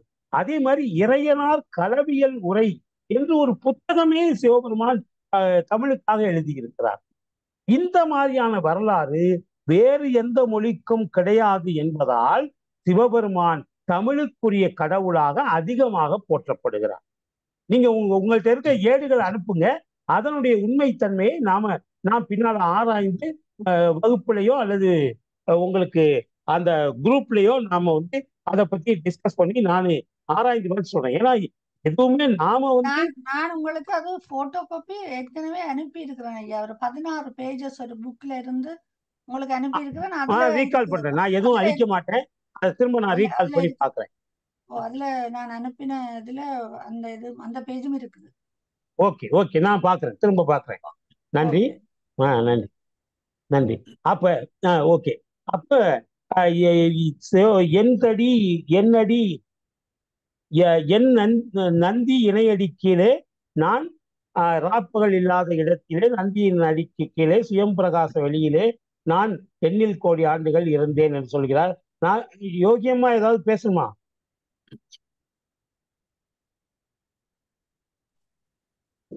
சின்ன இது ஐயா, ஒரு சிவனையும் சக்தியையும் நாங்கள் ஒரு சக்தி வடிவங்களா தானே நாங்க பார்க்கிறோம். அவை வந்து தரத்த நிலையில சிவன் தடத்த நிலைக்கு வந்து சக்தியோட சேர்ந்து இந்த உருவத்தை படைத்தார் என்றெல்லாம் சொல்லி செய்கிறோம் நாங்க. அப்ப நாங்க இப்ப கதைகள் எல்லாத்தையும் கேட்குள்ள அவைய நாங்க எங்களை உருவங்களா வைக்கிறோம், எங்களை மனிதரை போடையதான் அவையில ஆக்குறோம் நாங்கள் இதுல. ஆமா, ஆனா அவரிடம் சக்திகள் எல்லாம் சிவனும் சக்தியும் சேர்ந்து, ஆனால் அவர் ஒளி வடிவத்தில் எல்லாத்தையும் படைத்து அதை வந்து இப்ப அகத்தியருக்கோ திருமூலருக்கோ அதை கொடுத்திருக்கிறார். அவர்களால அதை அறியக்கூடியதா இருக்கு.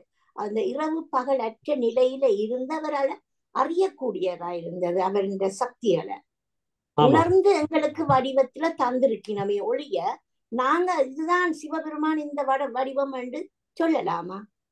கூடாது. நீங்க இறைவனுக்கு வந்து உருவம் கிடையாது, என்ன இறைவன் வந்து ஆற்றலின் வடிவம் தான். கதைகள்ல பார்த்தா அவர் இப்படி செய்தார் இவர் இப்படி செய்தார் என்றால் நாங்க அவரை எங்களை போல சமனாக நாங்க வைக்கிறோம் இல்லையா சிவனையும் சக்தியையும். அது நீங்க பக்தியினுடைய அடிப்படை அதுதான்மா. இப்ப குழந்தைகிட்ட போய் உருவம் கிடையாது ஒரு சக்தி அப்படின்னு சொன்னா அதுகளுக்கு புரியாது. அதையே நீங்க முருகன் ஆக்கி அவன் கையில ஒரு வேலை கொடுத்து திருச்செந்தூருக்கு அனுப்பி ஒரு அசுரனை கொன்னா அப்படின்னு சொன்னா பிள்ளைங்க மனசுல பதியும், அவனை கடவுளா ஏத்துக்குவாங்க. பட் பேக்ரவுண்ட்ல பார்த்தா சக்தி தேவியுடைய ஆற்றல் தான் சூரபத்மனை வேளா மாதிரி கொண்டுச்சு.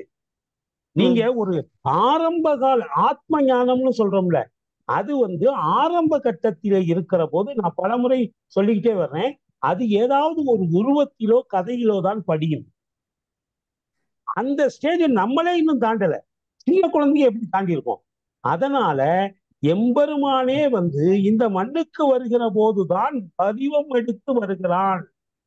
மற்றபடி அங்க இருக்கும் போதுதான் அவன் ஜோதியாகத்தான் இருக்கிறான். இப்போ மின்சாரம் இப்போ இந்த வயருக்குள்ள மின்சாரம் ஓடுது அப்படின்னு சொன்னா அந்த மின்சாரத்தை காட்டுன்னு குழந்தை கேட்கும். அத நம்ம சக்தி தேவியா ஒரு உருவத்தை காமிச்சு இதுதான் மின்சாரம், இதுதான் இதுக்குள்ள இருந்து இதை இயக்குது அப்படின்னு ஒரு கதையா சொல்லி வச்சாங்க. என்ன இறைவன் ஒருவன் தான், அவனுக்கு எந்த உருவமும் கிடையாது, எந்த மொழியும் கிடையாது, எந்த வேதமும் கிடையாது. ஆனால் அவனை வழிபடக்கூடிய 700-750 கோடி மக்களுக்குள்ளே ஒண்ணு மாதிரி இன்னொன்னு இல்லை. ஒருத்தர் மாதிரி 7 பேர் உருவத்துல ஒன்னா இருப்பாங்கன்னு சொல்றாங்க. உருவத்துல வேணா ஒன்னா இருக்கலாம், ஆனால் உள்ளத்தில் ஒரே மாதிரியான. இப்ப நாம இங்க 20 பேர் இருக்கோம்னா 20 பேரும் ஒரே சிந்தனையோடு இருக்க மாட்டோம், ஒரே அறிவோடு அறிவு இருக்கும். ஆனா அறிவுடைய தன்மைகள் வேறு, அறிவுடைய போக்கு வேறு, நீங்க சிந்திக்கிறது வேற, நான் சிந்திக்கிறது வேற. இப்படி பக்குவமில்லாத ஆன்மாக்கள் பறந்துபட்டு கோடிக்கணக்கிலே இருக்கிற போது கருணை வெள்ளமாகிய இறைவன் அவரவர்கள் அறிவுக்கு ஏற்ற மாதிரி தன்னுடைய வேதங்களை போடுகிறான். அதனால சிவஞான சித்தியார் சொல்லுது, நாயகன் நவ வேதம் எடுக்கிறான், அவனேதான் சதாசிவன், அவனேதான் ஒருத்தரன். இப்படி அவன் 9 விதமான வேடங்களை சக்தி வடிவமாக எடுக்கிறான். அது சிவபெருமான் தான் சொல்லுது. நம்முடைய தத்துவங்கள் என்று முழுக்க போயிட்டீங்கன்னா அங்கே சொல்லுங்க மன்னிக்கணும் ஐயா, அந்த இறைவனுடைய லக்கணம் பொது சிறப்பண்டு சொரூப லக்கணம் தடத்த லக்கணம் இருக்குதானே. அந்த தடத்த லக்கணம் தான் இறைவன் ஆரியர்களுக்கு அருள் புரிவதற்காக எடுக்கப்படுகிற வடிவங்கள். அதுலதான் அந்த நவவேதம் என்றது வருது. 9 அருவம் உருவம் உருவம் என்றெல்லாம் எடுக்கிறார் தானே. ஆமா, அதுதான் நான் சொல்றேன். அதுதான் அவனுக்கு வடிவம் கிடையாது. வாராருன்னு சொல்றதுக்கு இறைவன் ஆரியர்களுக்கு அருள் புரிவதற்காக தடத்த லக்கணம் எடுத்துதான் இந்த திருநடனம் செய்யறதும் திருக்கூத்து செய்யறதும் எங்களுக்கு வாரது அந்த ஒரு முருகனாக பிள்ளையாராக சிவபெருமானாக மாதவியாராக உருவம் எடுத்து வாரது தடத்த இலக்கணம் இறைவனுடைய. ஆமா, இப்ப நான் உங்களுக்கு அந்த தடத்த இலக்கணம் மட்டும்தான் இறைவனா? சொரூப இலக்கணம் இருக்குது. அதைத்தான் நான் சொல்றேன்.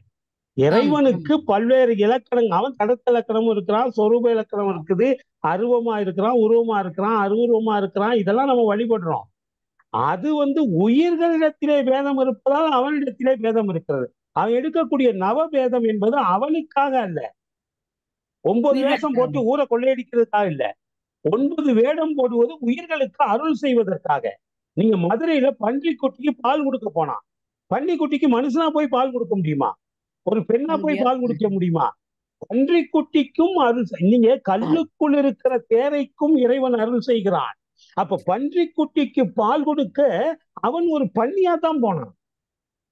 அப்ப பன்றிதான் இறைவன் சொல்ல முடியுமா?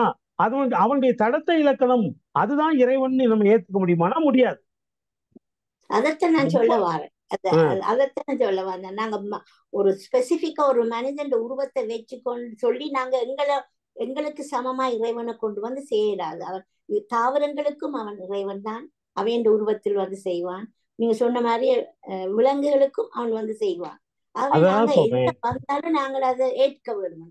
உலகத்தில் உள்ள புல் பூண்டு பறவை செடி கொடி மனிதன் தேவன் அசுரன் எல்லாவற்றுக்கும் அவன் ஒருவன் தான் கடவுள்ட்டா அவன் விலங்குக்கு ஒண்ணு மனுஷனுக்கு ஒண்ணு பூச்சிக்கு ஒண்ணு புழுவுக்கு ஒண்ணுன்னு இருக்க முடியாது. எல்லாத்துக்கும் அவன் தான். அதனால அவற்றுக்கு அருள் கொடுக்கிற போது அவனுடைய நோக்கம் மாயையிலே சிக்கி தவிக்கின்ற இந்த மனித குலத்தை, இந்த விலங்கு குலத்தை, இந்த தாவர இனத்தை, எல்லாத்துக்கும் உயிரிழக்கக்கூடிய அத்தனையும் அறியாமையிலே ஊறி கிடக்கிறது. அவைகளை தெளிய வைத்து நல்லருள் புகட்டுவதற்காக, அவைகளுக்கு அருள் புரிவதற்காகத்தான் நமக்கு இந்த தனுகரண புவனத்தை கொடுத்திருக்கிறான். நான் ஏற்கனவே கண்ணதாசன் பாட்டு சொன்னேன், உயிரே அழுக்கு துணி உவர் மண்ணே நம் பிறப்பு, நம்மளை வெளுக்கிறதுக்காக படைச்சிருக்கிறான். அதனால இறைவன் தடத்த இலக்கணம் சொரூப இலக்கணம் இவற்றிலே அவன் வேறுபட்ட வடிவங்கள் எடுத்தாலும் அருள் கொடுப்பதற்காக அவன் எடுக்கிறானே தவிர அது அவனுடைய இயல்பு கிடையாது.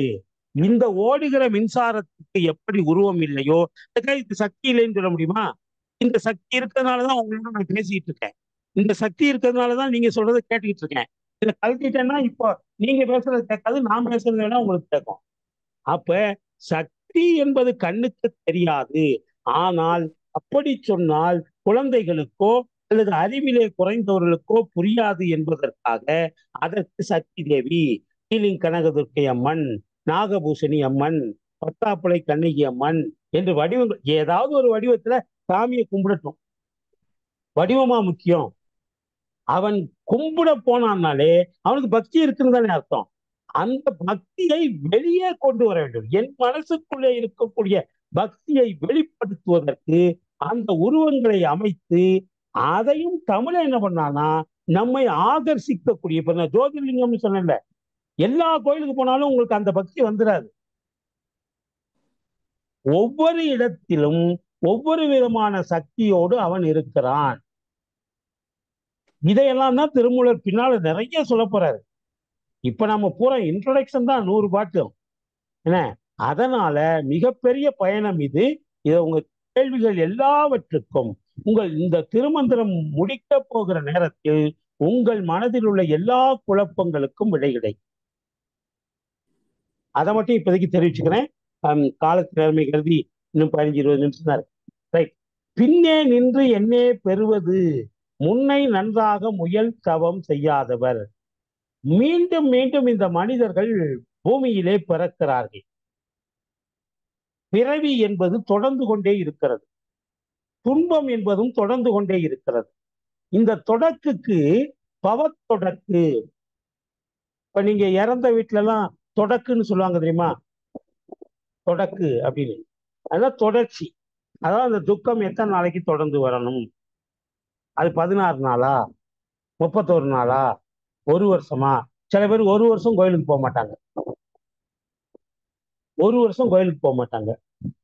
சில பேர் 16 நாள் முடிஞ்சதுமே போயிடுவாங்க.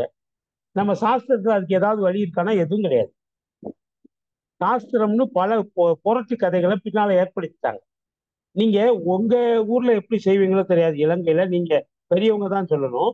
16 முடியும் போது 16வது நாள் இருக்குல்ல, அதுல ஒரு கிரியை பண்ணுவோம்.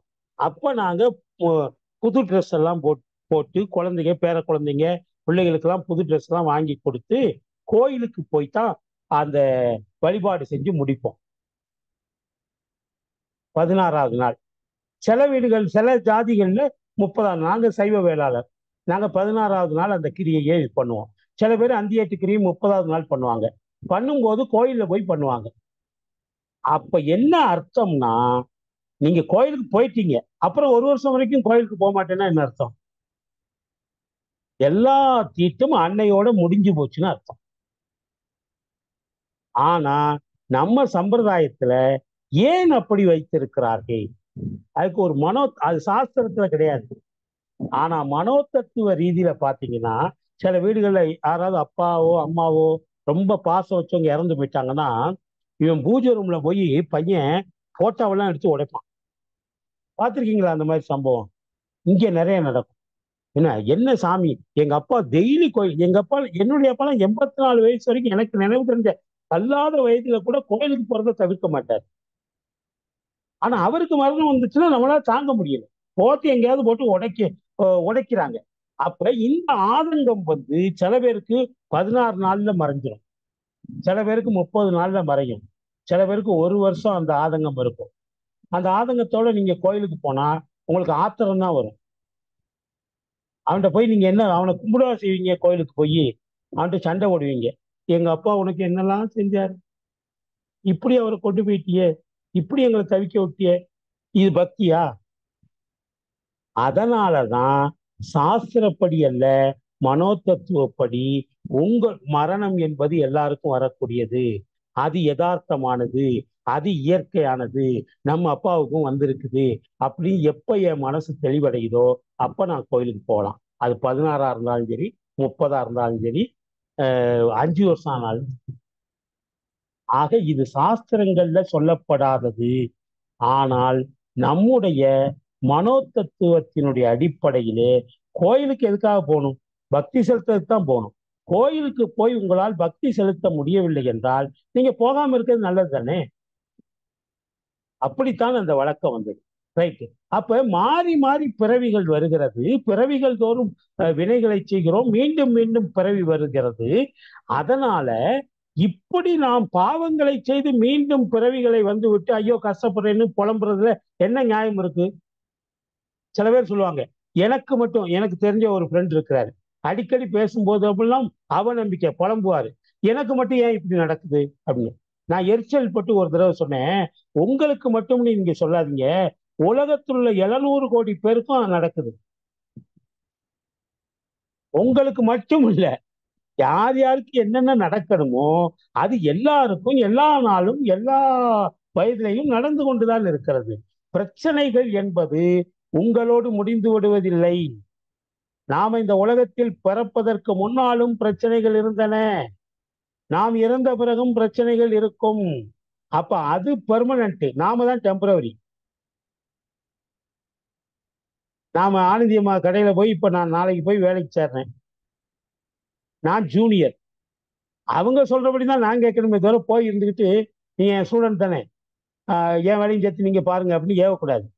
எப்பொழுதுமே ஒரு ஆபீஸ்ல பெர்மனன்ட் யாரோ அவங்கள அனுசரிச்சு தான் டெம்பரரி போகணும். அப்ப இந்த உலகத்தில் பிரச்சனைகள் பெர்மனன்ட், நாம் பியூர்லி டெம்பரவரி. 30, 60, 80, 90, 100, 150 எப்படியும் இது பியூர்லி டெம்பரரி தான்.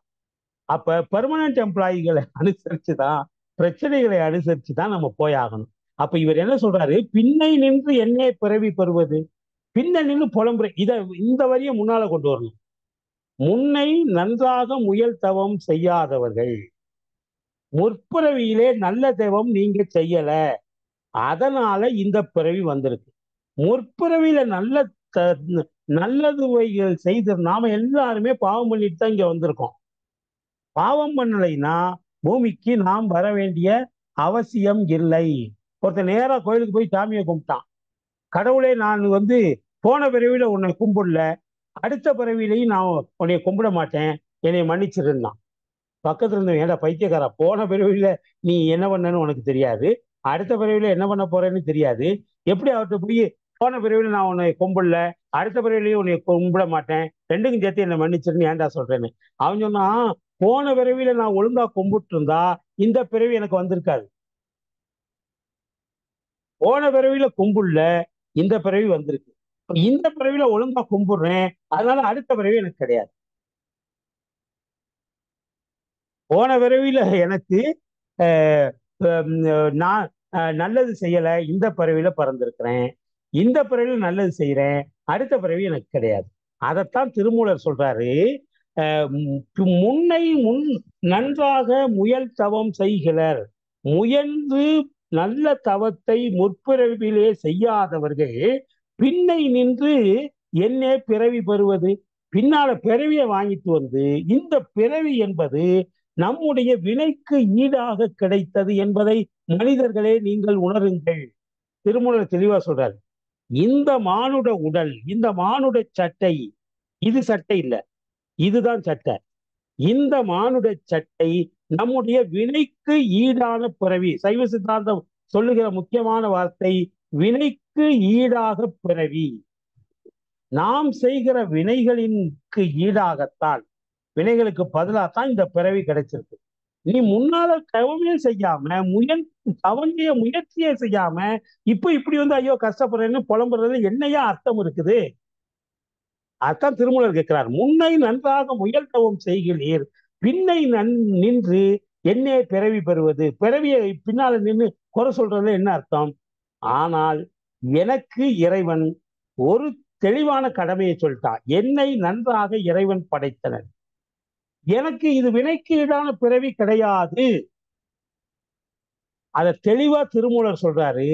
நீங்கள் எல்லாம் வினைக்கு ஈடான பிறவி எடுத்து புலம்பிக்கிட்டு இருக்கிறீங்க, ஆனால் இந்த பிறவி திருமூலனாகிய எனக்கு கிடைத்திருக்கக்கூடிய இந்த பிறவி, இந்த மானுட சட்டை வினைக்கு ஈடான பிறவி அல்ல. என்னை இறைவன் ஒரு நோக்கத்துக்காக அவன் அனுப்பி வைத்ததால் வந்திருக்கிறேன். நான் தப்பான வேலை செஞ்சு இங்க பிறக்கல, என்னை நன்றாக இறைவன் படைத்தனன். என்னை நல்ல முறையிலே இறைவன் ஏன் படைத்தான் என்றால், தன்னை நன்றாக தமிழ் செய்யுமாறு. என்னுடைய பிறவியினுடைய நோக்கம் அவனை நன்றாக தமிழ் செய்யுமாறு. அவனை என்றால் அவனை பற்றி சொல்லுகிற வேதங்கள், அவனை பற்றி சொல்லுகிற ஆகமங்கள். நல்ல கவனிங்க, அவனை பற்றி, யாரு? சிவனை பற்றி சொல்லுவதுதான் வேதங்கள், சிவனை பற்றி சொல்லுவதுதான் ஆகமங்கள். அவைகளை நன்றாக தமிழ் செய்யுமாறு இறைவன் என்னை படைத்தான். என்ன பின்னை நின்று என்னே பிறவி பெறுவது, முன்னை நன்றாக முயல் தவம் செய்கிறார். இது ஆக்சுவலா இந்த 2வது வரிய முதல்ல வச்சு படிக்கணும், அப்படின்னாதான் பொருள் புரியும். முன்னை நன்றாக முயல் தவம் செய்கிறார், பின்னே நின்று என்னே பிறவி பெறுவது. என்னை நன்றாக இறைவன் படைத்தனன், தன்னை நன்றாக தமிழ் செய்யுமாறே. தமிழ் செய்யுமாறு என்னை படைத்தான் இறைவன், தன்னை பற்றி தமிழிலே ஆகமம் செய்யும் வண்ணம் தனக்கு நல்ல ஞானத்தை அளித்ததுடன் இறைவன் தனக்கு பிறவியையும் கொடுத்து அருளினான் என்கிறார் திருமூலர். அடுத்த பாட்டு 82. ஞான தலைவி தன் நந்தி நகர்ப்புக்கு ஊனமில் 9 கோடி யுகந்தனில் ஞான பாலாட்சி நாதனை அர்ச்சித்து யானும் இருந்தேன் நற்போதியின் கீழ். போதி மரம் நான் ஏற்கனவே சொன்னேன். நற்போதினா நல்ல அரச மரம். அதற்கு கீழே நான் இருந்தேன். ஞான தலைவி தன் நந்தி. ஞான தலைவிதன் நந்தி என்றால் ஞானம் மிக்க சக்தி தேவியினுடைய கணவன். ஞான தலைவிதன் நந்தி என்றால்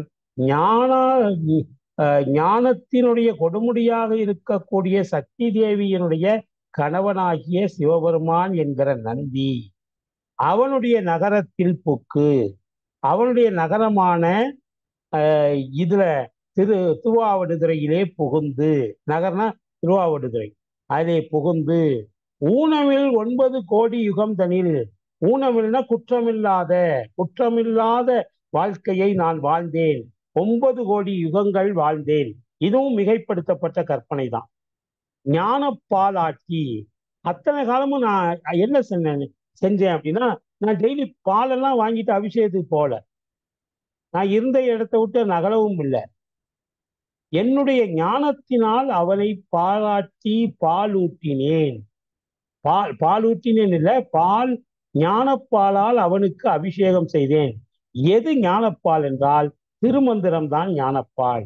வருடத்துக்கு ஒரு திருமந்திர பாடலை பாடி அந்த ஞானப்பாலினால் அவனை அர்ச்சித்தேன். நாதனை சிவபெருமானை அர்ச்சித்தேன்.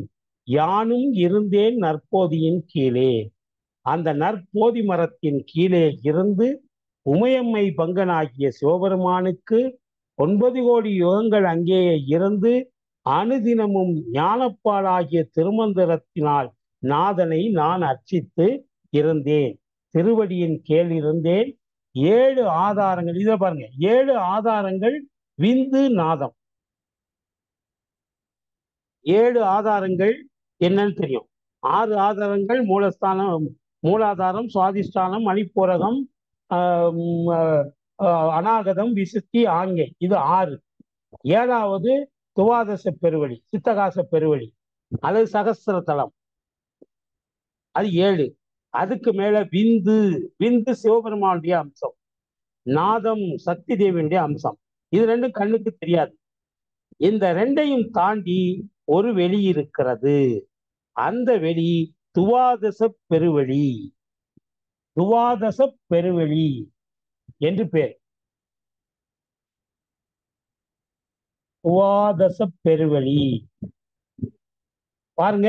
உடம்புல 7 சொன்னேன், புரியுதா? உடம்புல 7, 6 இருக்குல்ல. மூலாதாரம், சுவாதிஷ்டானம், மணிப்பூரகம், அநாகதம், விசுத்தி, ஆங்கை. இந்த 6 ஆதாரங்கள் குண்டலினி சக்தியை திரட்டினா இந்த 7வது தலம் சகஸ்திர தலம். அல்ல, சகஸ்திரனா 1000, சகஸ்திரநாம அர்ச்சனைனா 1000 நாம அர்ச்சனை. இந்த சகஸ்திரம்ங்கிறது வடமொழி சொல்லு. 1000 தாமரை விரிந்தது போன்று நம்முடைய அறிவு விரிவடையும். ஆக 6, 1, 7 யாருக்கும் சந்தேகம் இல்லை.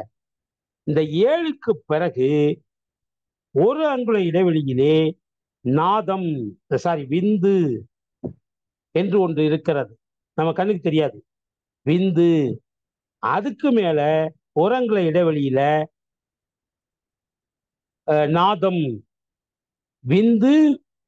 விந்துக்கு மேல நாதம். நாத விந்து கலா நமோ நம அப்படின்னு இந்த கீர்த்தனை எல்லாம் கேட்டிருப்பீங்க. நாத விந்து கலா நமோ நம அப்படிங்கிறது 7 ஆதாரம் இதோட முடிஞ்சு வச்சு. ஆங்கை சகஸ்திரதலம். இதுக்கு மேல ஓரங்குல இடைவெளியில நாதம், விந்து. அதுக்கு மேல ஓரங்குல வெளியில நாதம். இது சிவனும் சக்தியும். இதுக்கு மேலதான் துவாதச பெருவெளி. தசம்னா 10.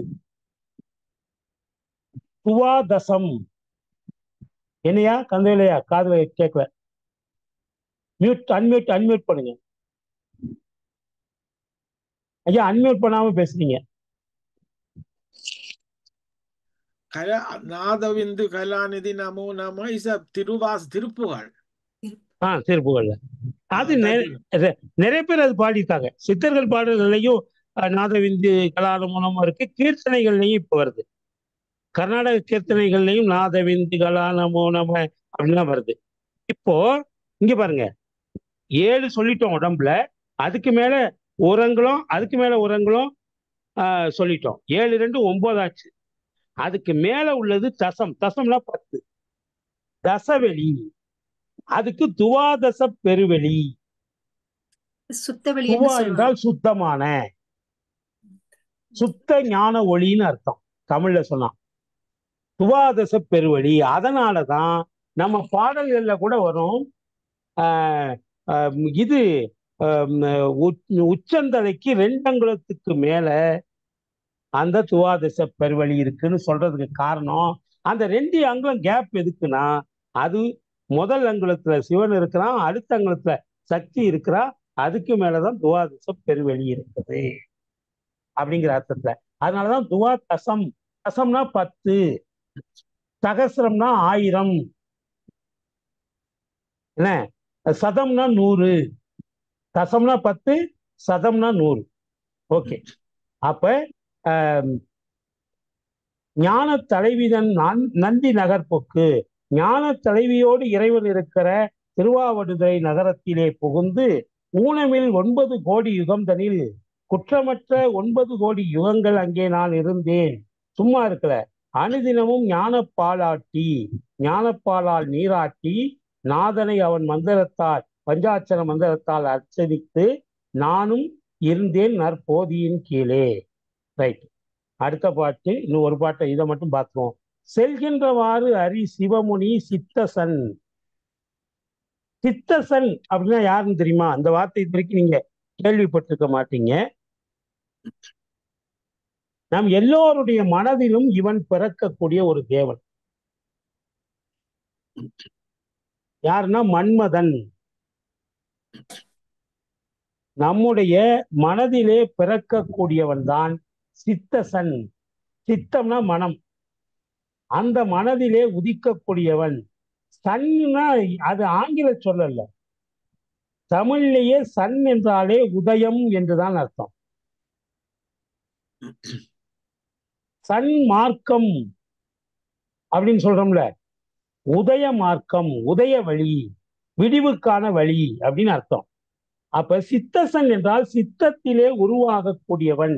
யார் என்றால் அவன் காமன், மன்மதன்.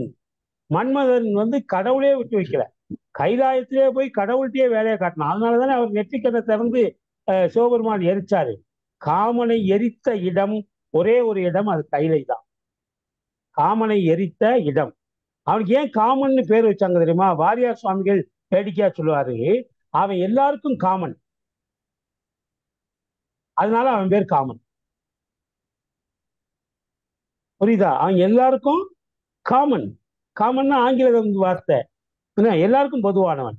அந்த வாரியார் சுவாமிகள் வேடிக்கை சொல்லுவார், அவன் எல்லாருக்கும் காமன், அதனால அவன் பேர் காமன் அப்படின்னு சொல்லுவாரு. ஆனா காமன் என்பது தமிழ் சொல்லு. ஓகே, அவர் அந்த இங்கிலீஷ் சொல்லோட சேர்த்து சொல்றாரு. அப்ப சித்தசன் செல்கின்றவாறு அறி, எந்த வழியாக நான் சென்றேன், ஒவ்வொரு இடமா புட்டு வைக்கிறாரு. எங்க இருந்து வந்தேன், எங்க இருந்தேன், என்ன பண்ணிக்கிட்டு இருந்தேன், இப்ப என்ன பண்ண போறேன், எதுக்காக இந்த ஊருக்கு வந்தேன், இந்த ஊர்லயும் எந்த இடத்துல இருக்கிறேன், இவ்வளவையும் சொன்னவரு இப்போ எந்த வழியாக வந்தேன். செல்கின்ற வாறு, செல்கின்ற வாறு இல்லை, செல்கின்ற ஆறு. ஆறு என்றால் வழி என்று அர்த்தம்.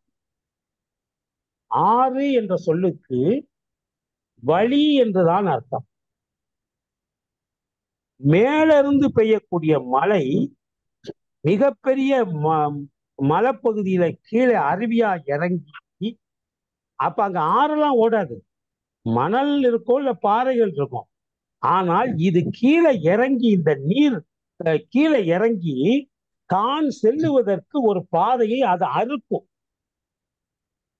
அறுத்து அதற்குள்ள ஓடும். அதனாலதான் அறுக்கப்படுவதால் அதற்கு ஆறு என்று பேர். மணலையும் பாறைகளையும் அறுத்து தனக்கென ஒரு வழியை உண்டாக்கி கொண்டு ஓடுவதால் தான் நதிக்கு ஆறு என்று பெயர். ஆறு என்றால் வழி என்றுதான் அர்த்தம். நீங்க மிலிட்டரியில பயோனியர்னு சொல்லுவாங்க. பயோனியர், POINWER, பயோனியர்னா முன்னோடின்னு சொல்லுவாங்க. என்ன அவங்களுக்கு என்ன வேலை தெரியுமா?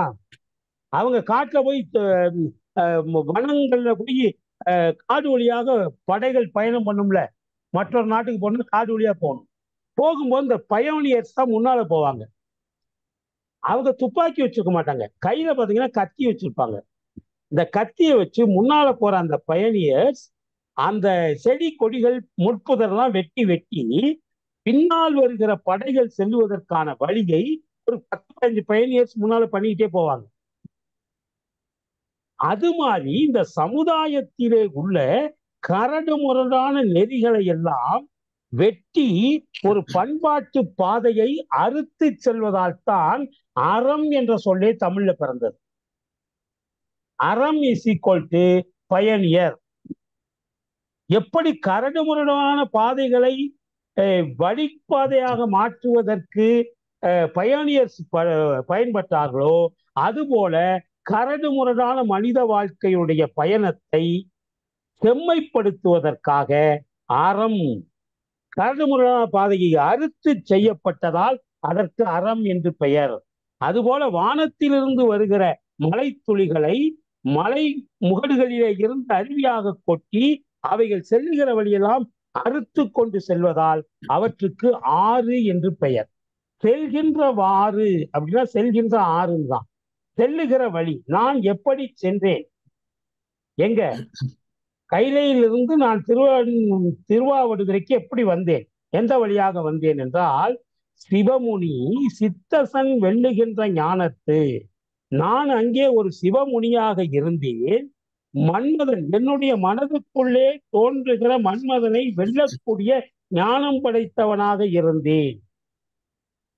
சித்தசன் வெல்லுகின்ற ஞானத்து, மன்மதனையே வெல்லுகிற ஞானம் என்றால் எதுனா காமம் இல்லாமல் இருத்தல், யார் மீதும் ஆசைப்படாமல் காமத்தை அகற்றி நான் அங்கே இருந்தேன். மிக்கோர் புலவ முனிவராய், அங்கே ஒரு சிவயோக முனிவராக நான் இருந்தேன். பல்கின்ற தேவர் அசுரர் நரர் தம்பால், அங்கே எத்தனையோ அசுரர்கள் நரர்கள் தேவர்கள் எல்லாம் இருக்கிறார்கள்.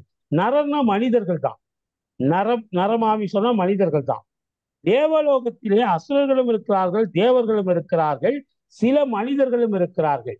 நாம பெரிய புராணம் இதுல பார்த்திருக்கோம். சில பேர் உடலோடு அப்படியே போனாங்க. சேரமான் பெருமாள் நாயனார் கைலாயத்துக்கு செல்லுகிற போது உடலோட தான் போனார்.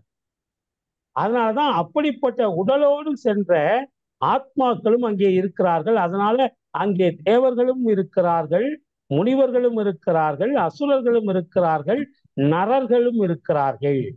அவர் தம்பால் ஒழ்கின்ற வான்வழி ஓடு வந்தேனே, அவர்களை எல்லாம் தாண்டி நான் வான் வழியாக, வானத்தின் வழியாக இங்கு வந்தேன். அப்படின்னா என்ன அர்த்தம் என்றால், நான் யாருடைய தாயின் கர்ப்பத்திலும் தோன்றவில்லை. இதை ஏன் சொல்றார் தெரியுமா? ஒரு நுட்பமான விஷயம் இதுல இருக்கு. திருமூலர் 22 பாட்டிலையும் தன்னுடைய சித்து விளையாட்டின் மூலமாக ஒரு இடையனுடைய மூலனுடைய உடம்புக்குள்ளே நான் புகுந்தேன் என்ற செய்தியை எந்த இடத்துலையும் சொல்லல. சுயசரிதைனா அதை சொல்லியிருக்கணுமா வேண்டாமா? ஆனால் இந்த சுயசரிதையிலே 22 பாடல்களிலே எந்த இடத்திலேயும் அந்த கூடு விட்டு கூடுபாகிற விஷயத்தை அவர் சொல்லல, திருமூலர் சொல்லல. அதே மாதிரி தன்னுடைய இயற்பெயர் என்னங்கிறதையும் இதுவரைக்கும் சொல்லல, இனிமேலும் அவர் சொல்லல. அதனால நமக்கு ஒரு கோடி காமிக்கிறார். நான் வான் வழியாக வந்தேன் அப்படின்னா என்ன அர்த்தம்னா, நான் ஒரு தாயின் கர்ப்பத்தின் வழியாக வரவில்லை. ஒவ்வொரு வார்த்தையும் முக்கியமானது. நான் வான்வழி வந்தேன் என்று சொன்ன, வான்வழி ஊடு வந்தேனே. எதுக்குடா இவர் வானத்துல இருந்து வராம அப்புறம் என்ன தொப்புனா குதிச்சிருப்பாரு அப்படின்னு நம்ம யாரும் கேட்போம். அதனால அவர் சொல்றாரு, எனக்கு இந்த பிறவி இறைவன் ஒரு நோக்கத்துக்காக தரப்பட்டது, வினைக்கு ஈடாக வினைக்கினுடைய பயனை அனுபவிப்பதற்கான பிறவி அல்ல. நான் இறைவனால் ஒரு புனிதமான நோக்கத்துக்காக படைக்கப்பட்டேன், அது ஆகமங்களை தமிழ்படுத்துவதற்காக. அதனால் ஒரு தாயுடைய கர்ப்பத்திலே குழந்தையாக நான் பிறக்கவில்லை, நான் வான்வழியாக வந்தேன், தாயின் கர்ப்பத்திலே வரவில்லை, வந்த இடத்திலே மூலனுடைய உடம்புக்குள்ளே புகுந்தேன் என்பதை சொல்லாமல் சொல்லுகிற ஒரே இடம் இதுதான். மூலனுடைய உடலுக்குள் அவர் புகவில்லை என்பதை சொல்லுகிறார். எப்படி சொல்றார்னா, நான் தாயின் கர்ப்பத்திலே வரவில்லை, வான்வழியாக வந்தேன். அப்படி என்றால் இங்கே வந்து இன்னொரு உடம்புக்குள்ளே புகுந்தேன். ஏன்னா அங்கிருந்து வரும்போது அவர் ஆன்மாவாகத்தான் வர முடியும், உடம்போடு வர முடியாது. இங்கே வருகிற போது ஒருவேளை அவர் அந்த யோக சுவாமி சித்த யோக முனிவராக இருக்கும் போது அவருக்கு ஒரு சரீரம் கிடைத்திருக்கலாம். அதை பற்றியும் அவர் இதுல சொல்லல, பின்னால சொல்றாரான்னு பார்ப்போம். ஏன்னா ஆனால் இங்கே வந்து என்னுடைய ஆன்மா மூலனுக்குள்ளே புகுந்ததனால் தான் திருமூலனாக நான் உருவானேன் என்பதை அந்த ஒரு வரியிலே சொல்லுகிறார். வான்வழியோடு வந்தேனே என்று அவர் சொல்லுகிறார். காமத்தை வெல்லுகின்ற அறிவு பொருந்திய ஞான முனிவரான சிவனை நினைந்து திருக்கைலாயத்திலிருந்து செல்லுகின்ற சூட்சுமமாய் உள்ள விண்வெளியே இவ்வுலகு வந்தேன் என்கிறார் திருமூலர். அந்த வழி ஸ்தூல வழி அல்ல, சூட்சும வழி. ஸ்தூல வழி என்றால் எல்லாருக்கும் தெரியும், ஆனால் நான் சொல்லுகிற வான் வழி என்பது யாருக்கும் தெரியாத சூட்சும வழி. எல்லாருக்கும் தெரிஞ்சா அது ஸ்தூல வழி, இது சூட்சும வழியாக நான் இங்கே வந்தேன் என்று சொல்றாரு. இதோடு நாம் வந்து 83வது பாட்டோடு நாம இன்றைய இதை நாம நிறைவு செய்யலாம்.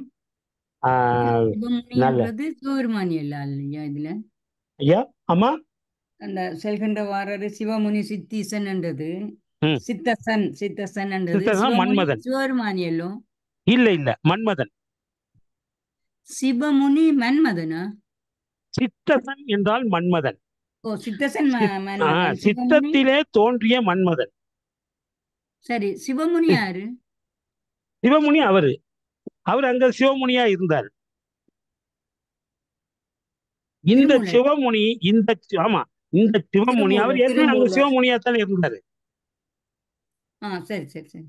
அங்க சிவமுனியா இருந்தவர் தான் இங்க வந்து மூலன் உடம்புக்குள்ள போனார். என்ன, சிவமுனியாக இருந்தேன், சித்தசன் வெல்கின்ற ஞானத்து மிக்கோர் முனிவராய். இந்த 2வது முனிவர் சொல்றாருல, ஞானத்தை வென்ற மன்மதனை வென்ற, காமத்தை வென்ற ஞானத்தை உடைய முனிவர்கள் இருக்கக்கூடிய அப்படின்னு அர்த்தம் சொல்லலாம். ஆனா கீழே இதுல சொல்லியிருக்க அர்த்தம் என்னன்னா, காமத்தை வென்ற சிவபெருமான், ஞானத்தின் மிக்க முனிவராக இருக்கக்கூடிய சிவபெருமான் என்றும் சொல்லலாம். 2 விதமான அர்த்தம் சொல்லலாம். ஆனா சித்தசன் என்றால் மன்மதன் தான், காமத்தை வெல்லுகின்ற அறிவு. சித்தசன் என்றால் காமத்தை உண்டு பண்ணக்கூடியவன். அது யாருன்னா மன்மதன் தான். ஓகே ஓகே, நல்லது நல்லது. நீலாமா ரொம்ப ஆர்வமா, அதாவது அந்த கேள்வி எப்பயுமே வாத்தியாருக்கு வந்து கேள்வி கேட்கிற பிள்ளைகளை ரொம்ப விரும்புவாங்க. ஆகா மற்றவங்க எல்லாம் விரும்ப மாட்டாங்கன்னு அர்த்தம் இல்ல. ஆனால் ஐயா, ஏன் திருமூலனார் அதுக்குள்ள மன்மதனை கொண்டு கூட்டினார் விளங்க. நான் அடுத்த வாரம் அதுக்கு விளக்கம் சொல்றேன். அது ஒரு செய்தி இருக்குது, நான் அடுத்த வாரம் உங்களுக்கு விளக்கம் சொல்றேன். ஸ்ரீதரன் ஐயா சொல்லுங்க. அன்மியூட் பண்ணுங்கய்யா. அன்மியூட் பண்ணணும்.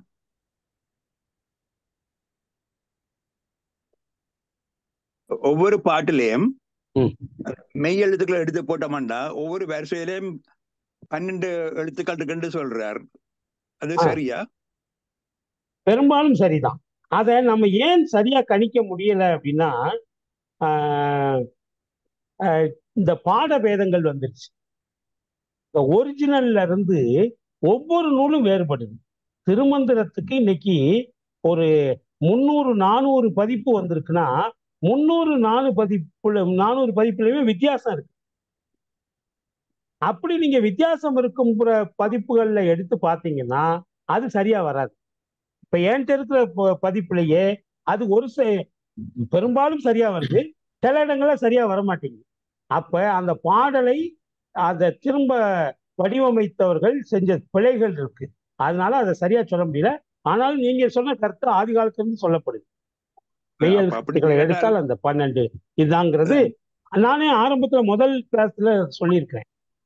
முதல் கிளாஸ்ல திருமந்திரத்தினுடைய சிறப்புகளை சொல்லும் போது அதை நாம் சொல்லியிருக்கோம். நீங்க நோட்ஸையும் ரீகால் பண்ணி பார்க்கலாம், இல்லை என்னுடைய யூடியூப் சேனல் இதையும் நீங்க ரீகால் பண்ணி பாருங்க. 12 அது ஒரு சிறப்பு. மெய்யெழுத்துக்களை எடுத்தா 12 இது இருக்கணும் அப்படிங்கிறது. பெரும்பாலும் அது நிறைய பதிப்புகள்ல மாறித்தான் இருக்குது. ஏன்னா எழுதினவன் ஏட்டக்கெடுத்தான், படிச்சவன் பாட்டக்கெடுத்தாங்கிற மாதிரி சில ஏடுகள் உண்மையிலே கிடைக்காம இருக்கலாம், இல்ல கரையா நடிச்சு போயிருக்கலாம், அல்ல இவங்களே சப்ஸ்டியூட்டா வேற எழுத்துக்களை போட்டுக்கிட்டாங்க. பழைய புத்தகங்களுக்கு போய் பார்க்கறது தான் அந்த இப்ப வார பதிப்புகள்ல இருக்கிற பிழைகளை தவிர்க்கக்கூடியதா இருக்குன்னு நான் யோசிப்பேன். ரைட் ரத்னராஜ் அம்மா, நீங்க சொல்றது கரெக்ட். ஆனா அதுல என்னன்னா எது பழைய புத்தகம்? இப்ப நீங்க ஒரு புத்தகம் வச்சிருக்கிறீங்க, அது 150 வருஷத்துக்கு முன்னால உள்ள புத்தகம், அது பழைய புத்தகம்னு நீங்க சொல்றீங்க. ஆனா எங்க தாத்தா 200 வருஷத்துக்கு முன்னால உள்ள புக் வச்சிருக்கிறாரு. ஒரு 300 வருஷம் ஆகுதுன்னு வைங்களேன், இந்த பிரிண்டிங் டெக்னாலஜி 300க்கு முன்னால வச்சிருக்காரு. இன்னும் சில பேரு அவங்க முப்பாட்டினார் காலத்துல பரன்ல கிடந்த ஓலையில அச்சுக்கு வராத போதே ஓலையில் இருந்ததும் இருக்குது. ஆனா அதை நம்ம படிக்க முடியாது. ஓலையில் இருக்கிற ஒரு விஷயத்தையும் உங்களால் படிக்க முடியாது. ஏனென்றால் ஓலைகளை வாசிப்பதற்கே ஒரு தனி கல்வி வேண்டும். நான் வேணா உங்களுக்கு இந்த குரூப்ல நாளைக்கு 2-3 ஓலைகளை எடுத்து போடுறேன். அது என்ன பாட்டுன்னு நீங்க கண்டுபிடிச்சு சொல்லிருங்க. பெரிய புராண பாட்டு தான், ஆனா என்ன பாட்டுன்னு உங்களால கண்டுபிடிக்க முடியாது. அந்த காலத்துல அதை கண்டுபிடித்து எழுதக்கூடிய வல்லுநர்கள் இருந்திருக்கிறார்கள், அவர்கள் எழுதினாங்க. ஆனா அவர்களும் தவறுக்கு அப்பாற்பட்டவர்கள் அல்ல, அவர்களும் சில தவறுகள். அதனாலதான் இந்த பாடபேதங்கள் ஒவ்வொரு ஆசிரியத்தை. இப்ப நானே ஒரு கட்டுரையை எடுத்து டைப் பண்ணி உங்களுக்கு அனுப்புறேன், நீங்க அதை இலங்கைக்கு ஏதோ ஒரு மலருக்கு அனுப்புறீங்க. அனுப்பும் போது என்ன ஏதாவது அந்த எழுத்துக்கள் மாறிடும். இப்ப பாத்தீங்கன்னா நான் ஏரியல் யூனிகோட்ல அடிச்சேன்னா நீங்க பாமினிக்கு மாற்றும் போது சில எழுத்துக்கள் மாறிடும். அந்த இலங்கையில உள்ளவங்க பார்த்து என்னடா பேராசிரியருங்கிறாங்க, உலகம் பூரா போய் பேசுறாரு, வாரம் கிளாஸ் நடத்துறாரு, ஒரு எந்த இடத்துல இல்லைன்னா போடுறது, இப்படி வந்தது ஒரு செய்தி. எந்த இடத்துல இல்லைன்னா போடுறது, இக்கன்னா போடுறதுன்னு கூட தெரியலையேன்னு சொல்லி ஜூம்லயே சொல்லிவிட்டாரு அந்த ஆளு.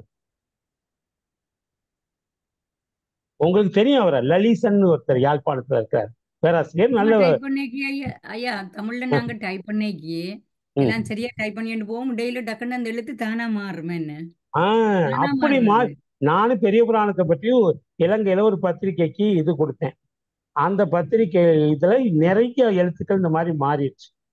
அவரு பேராசிரியர், பெரிய புராணத்தை பற்றி எழுதியிருக்கிறாரு, அவர் பெரிய புராணத்தையே டாக்டரேட் வாங்கியிருக்கிறாரு. ஆனா இவ்வளவு பிழைகள் மலிந்து இருக்குதே அப்படின்னு பொதுவெளியிலேயே சொல்லிட்டாரு.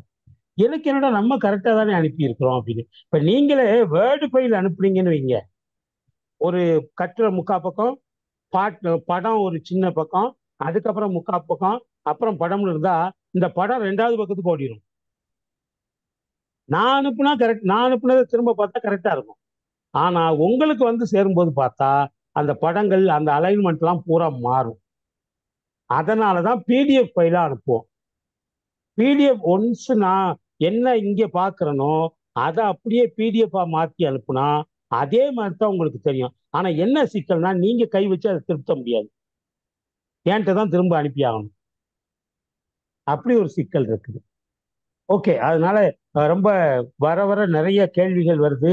கேள்வி பிறந்தது இன்று, கேள்வி பிறந்தது அன்று, நல்ல பதில் கிடைத்தது இன்று என்று ஒரு பாட்டு இருக்கு. அதனால கேள்வி கேட்க கேட்கத்தான் என்ன அறிவு கூர்தீட்டப்படும். ஒருத்தர் கேட்கிற கேள்வினால எல்லாருக்கும் அந்த இது. சில பேர் இதை எப்படி கேட்கறது, இவர்கிட்ட அவர் எதுவும் தப்பா நினைச்சுக்குவாரோன்னு நினைப்பாங்க. என்ன அவங்களுக்கும் சேர்த்து இந்த விளக்கம் கிடைக்குதுல்ல, அதனாலதான் அந்த கேள்விகளை நாம ரசிக்கிறோம். அதனால கேள்வி கேட்டவர்களுக்கு சிறப்பான நன்றிகள். ஸ்ரீதரன் ஐயா மறுபடியும் வர்றாரு, சொல்லுங்க. இன்றைக்கு வேர்ல்ட் யோகா டே, அது பற்றி சொல்லுங்க. என்னையா இன்றைக்கு வேர்ல்ட் யோகா டே உங்களுக்கு அனுப்பி நான் இன்ஃபர்மேஷன். உலக யோகா தினம் ஐயா. வேர்ல்டு யோகா யோகா தினம். ஆனால் கரெக்ட். இதெல்லாம் ஆங்கிலேயர் புதுக்க கண்டுபிடிச்ச விஷயங்கள்.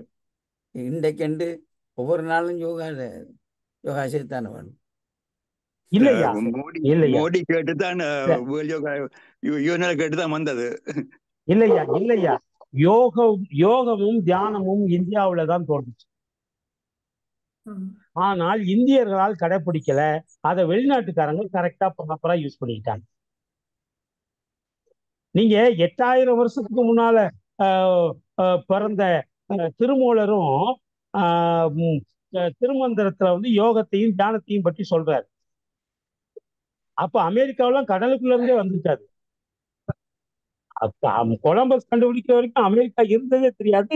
கொலம்பஸ் கண்டுபிடிக்கிற போதும் அது பார்பேரியன் ஐலாண்டா தான் இருந்தது. காட்டுமிராண்டிகள் உலாவுகிற தீவா தான் இருந்தது. ரொம்ப சிவிலைஸ்டு கல்ச்சர்ங்கிறது நம்மகிட்ட தான். 8000 வருஷம். இப்ப ராஜஸ்தான்ல ஒரு கோயில் கண்டுபிடிச்சிருக்காங்க. 7000 வருஷத்துக்கு முன்னால உள்ள ஒரு கோயில். அது ஒரே கல்லுல, பூமிக்கு அடியில ஒரே கல்லுல இருக்குது. அதெல்லாம் பார்க்க பிரமிப்பா இருக்கு. சொல்லுங்க ஐயா. நேற்று ஃபாதர்ஸ் டே. எனக்கு எத்தனையோ மெசேஜும் எல்லாம் பெறுது. அப்ப நேற்று தான் தகப்பன்மார் பிறந்தவ. ஐயா நான் சொல்றேன்னு நீங்க ஆங்கில நாட்டுல இருக்கிறீங்க, கோவிச்சுக்க கூடாது. ஆனாலும் நான் உண்மையை சொல்றேன். இல்லம்மா ஒரே ஒரு நிமிஷம் நீலாம்மா இருங்க சொல்றேன். அதாவது நம்ம தமிழர்கள் வந்து ஃபாதர்ஸ் டே, ஃப்ரெண்ட்ஸ் டே, ஒய்ஃப் டே, மதர்ஸ் டே எல்லாம் கொண்டாடுறது கிடையாது. ஏன்னா அவங்க வருஷத்துல 365 நாளும் தந்தையையும் தாயையும் குழந்தைகளையும் நேசிக்கிறாங்க. என்னைக்காவது வருஷத்துக்கு ஒரு நாள் நினைக்கிறதுக்காக அந்த நாளை வந்து பெருமையா சொல்றாங்க. நம்மை பொறுத்த மட்டும் நவரத்னையா என்னைக்கு நமக்கு தந்தை தான். அதனால என்னைக்குனாலும் அவர் தந்தையர் தான். அதனால தாய் தந்தை என்பதுல வந்து நாம அதுக்குன்னு ஒரு நாளை, கடவுளை கும்பிடுறதுக்குன்னு ஒரு நாளை ஒதுக்கணுமா? நம்ம எல்லா நாளும் கும்பிடணுங்கிறோம். அது மாதிரி தாயும் தந்தையும் பிறரும் வணங்கப்பட வேண்டியவர்கள். அவர்களுக்கென்று ஒரு தனி நாளை கொடுப்பதே தவறு. அது ஆங்கில கலாச்சாரம் தான் அப்படி வந்தது. அதனாலதான் நாம எல்லா நாளுமே நம்ம வந்து தாயை ஆதரிக்கணும். உண்மையிலேயே உலகத்திலேயே பெரிய கொடைவள்ளல் யாருன்னா தாய் தந்தையரை கடைசி வரைக்கும் வச்சு பாதுகாக்கிறவன் தான். அது அவர்களுக்கு சரிதானே ஐயா. என்னண்டா 18 வயசுலயோ 16 வயசுலயோ வீட்டை விட்டு போயிடுவாங்க. ஆமா, அதாவது ஒரு வருஷத்துல ஒரு கண்டாலும் அம்மா அப்பா இருக்கிறாங்க. இப்ப நான் அவங்களை குறையா சொல்லல. இல்ல அவங்கள குறை சொல்லல. அவங்க மேலை நாடுகளுடைய கல்ச்சர் படி அவங்க திருமணம் ஆன பிறகு அல்லது திருமணத்துக்கு முன்னாலேயே தனித்தனி தீவுகளா போயிடுறாங்க. இப்போ ஒரே வீட்டுல அப்பா அம்மா, நான் லண்டன்ல பல வீடுகளை சொல்ல முடியும். ஒரே வீட்டுல அப்பா அம்மா ரொம்ப வசதியா இருக்கிறாங்க, பெரிய கோடீஸ்வரங்களா இருக்கிறாங்க. ஆனா பிள்ளைங்க தனித்தனி வீடுகள்ல இருக்குது. ஆனால் நம்முடைய இந்தியாவில் இதெல்லாம் அந்த மாதிரி இல்லை. அதனால அவங்க அந்த தந்தையர் தினங்கும் போது எல்லாம் ஒரே இடத்துல கூடி அந்த தந்தையர்களை கொண்டாடுறாங்க. தாயர் தினத்துல எல்லாம் ஒரே இடத்துல கொண்டாடி இது பண்றாங்க. ஏன்னா அவங்களுடைய கல்ச்சர் வேற. முன்னோட அவங்களுடைய தொழில், அவங்க பார்க்கக்கூடிய பணி எல்லாம் அப்பா அம்மா முந்தானையை பிடிச்சிக்கிட்டே உட்காந்துருந்தா அப்புறம் சம்பாதிக்க முடியாது. அதனால 50 கிலோமீட்டர் 100 கிலோமீட்டர் தள்ளி சம்பாதிக்கிறதுக்காக போக வேண்டியிருக்கு. அதனால நாங்கள் இடம்பெயர்ந்து வந்து இந்த மேல்நாட்டு கலாச்சாரம் முழுக்க வித்தியாசம். இங்கதான் பெற்றோரை பிள்ளைகள் வச்சு பார்க்கறது இல்லை. வீட்டுல பெற்றோர் ஏதாவது என்றால் நர்சிங் ஹோம்ல போட்டுருவாங்க, ஹோம் அப்படிலாம் வந்தது. இங்க இப்ப இலங்கையில் வருதுன்று இதை கஷ்டப்பட்டு ஆக்கள் சொல்லி கொண்டு இங்க முதியோர் இல்லங்கள்னு இருக்குது. இல்ல அதுதான் சொல்றேன் ஐயா. எங்கட நான் வளர்ந்த காலத்துல என்னுடைய பேரனார் 93 வயசு, அவருக்கு மூளை தடுமாற்றம் இருந்தது. என்றாலும் வீட்டுல வச்சு அப்பாசி என்று அவரை அன்போடு நாங்க இருந்தோம். அது மாதிரி. எத்தனை வயசு வரைக்கும்? அவர் 98 வயசு மட்டும் இருந்தாரு. ஆனால் 93 வயதுல இருந்து 8 வயது மட்டும் எது சாப்பிடணும் சாப்பிடக்கூடாதுன்னு தெரியாமல் இருந்தாரு. 2 எடுத்து சாப்பிடுவாரு. ஆமா. ஆனால் அதேன்னு சொல்றேன் என்றால் ம். நாங்கள் பேரன்மாரையோ பெற்றோரையோ வீட்டுல வச்சு பராமரிச்ச ஆக்கள். இப்ப அந்த கலாச்சாரம் இலங்கையிலேயும் குறைஞ்சு போச்சு. இந்தியாவில நான் நிறைய முந்தி அப்படித்தான் பெரிய பெரிய வீடுகள்ல ஆமா இருக்கும். இப்ப இந்தியாவிலயும் அப்படி இல்ல. அதாவது ஒரு 75% இல்ல, ஒரு 25% இருக்குது அந்த கூட்டு குடும்ப வாழ்க்கை. ஓகே, இதான கலாச்சாரம். ஐயா ஆமா, சரி, நல்லது ஐயா. காலத்தின் நேரம் கருதி நாம நிறைவு செய்யலாம். அடுத்த வெள்ளிக்கிழமை அந்தி மாலையிலே சந்திப்போம். நன்றி, வணக்கம். நீலாமா வணக்கம். பாலேந்திரன் அம்மா வணக்கம். வணக்கம்.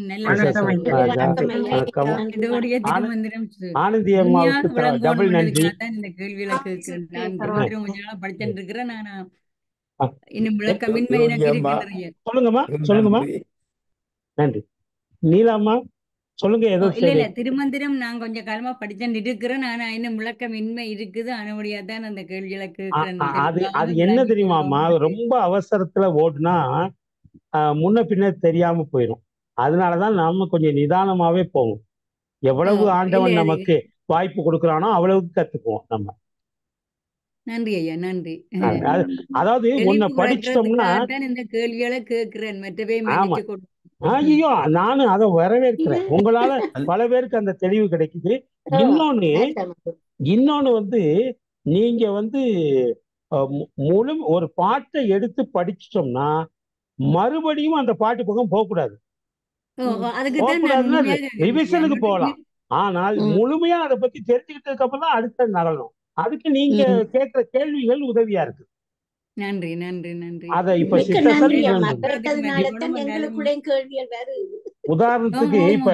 உதாரணத்துக்கு இப்ப சித்தசன் நான் சொன்னேன், நீங்க திரும்ப கேள்வி கேட்டீங்க. பாத்துட்டு வந்திருக்கிறேன் ஐயா.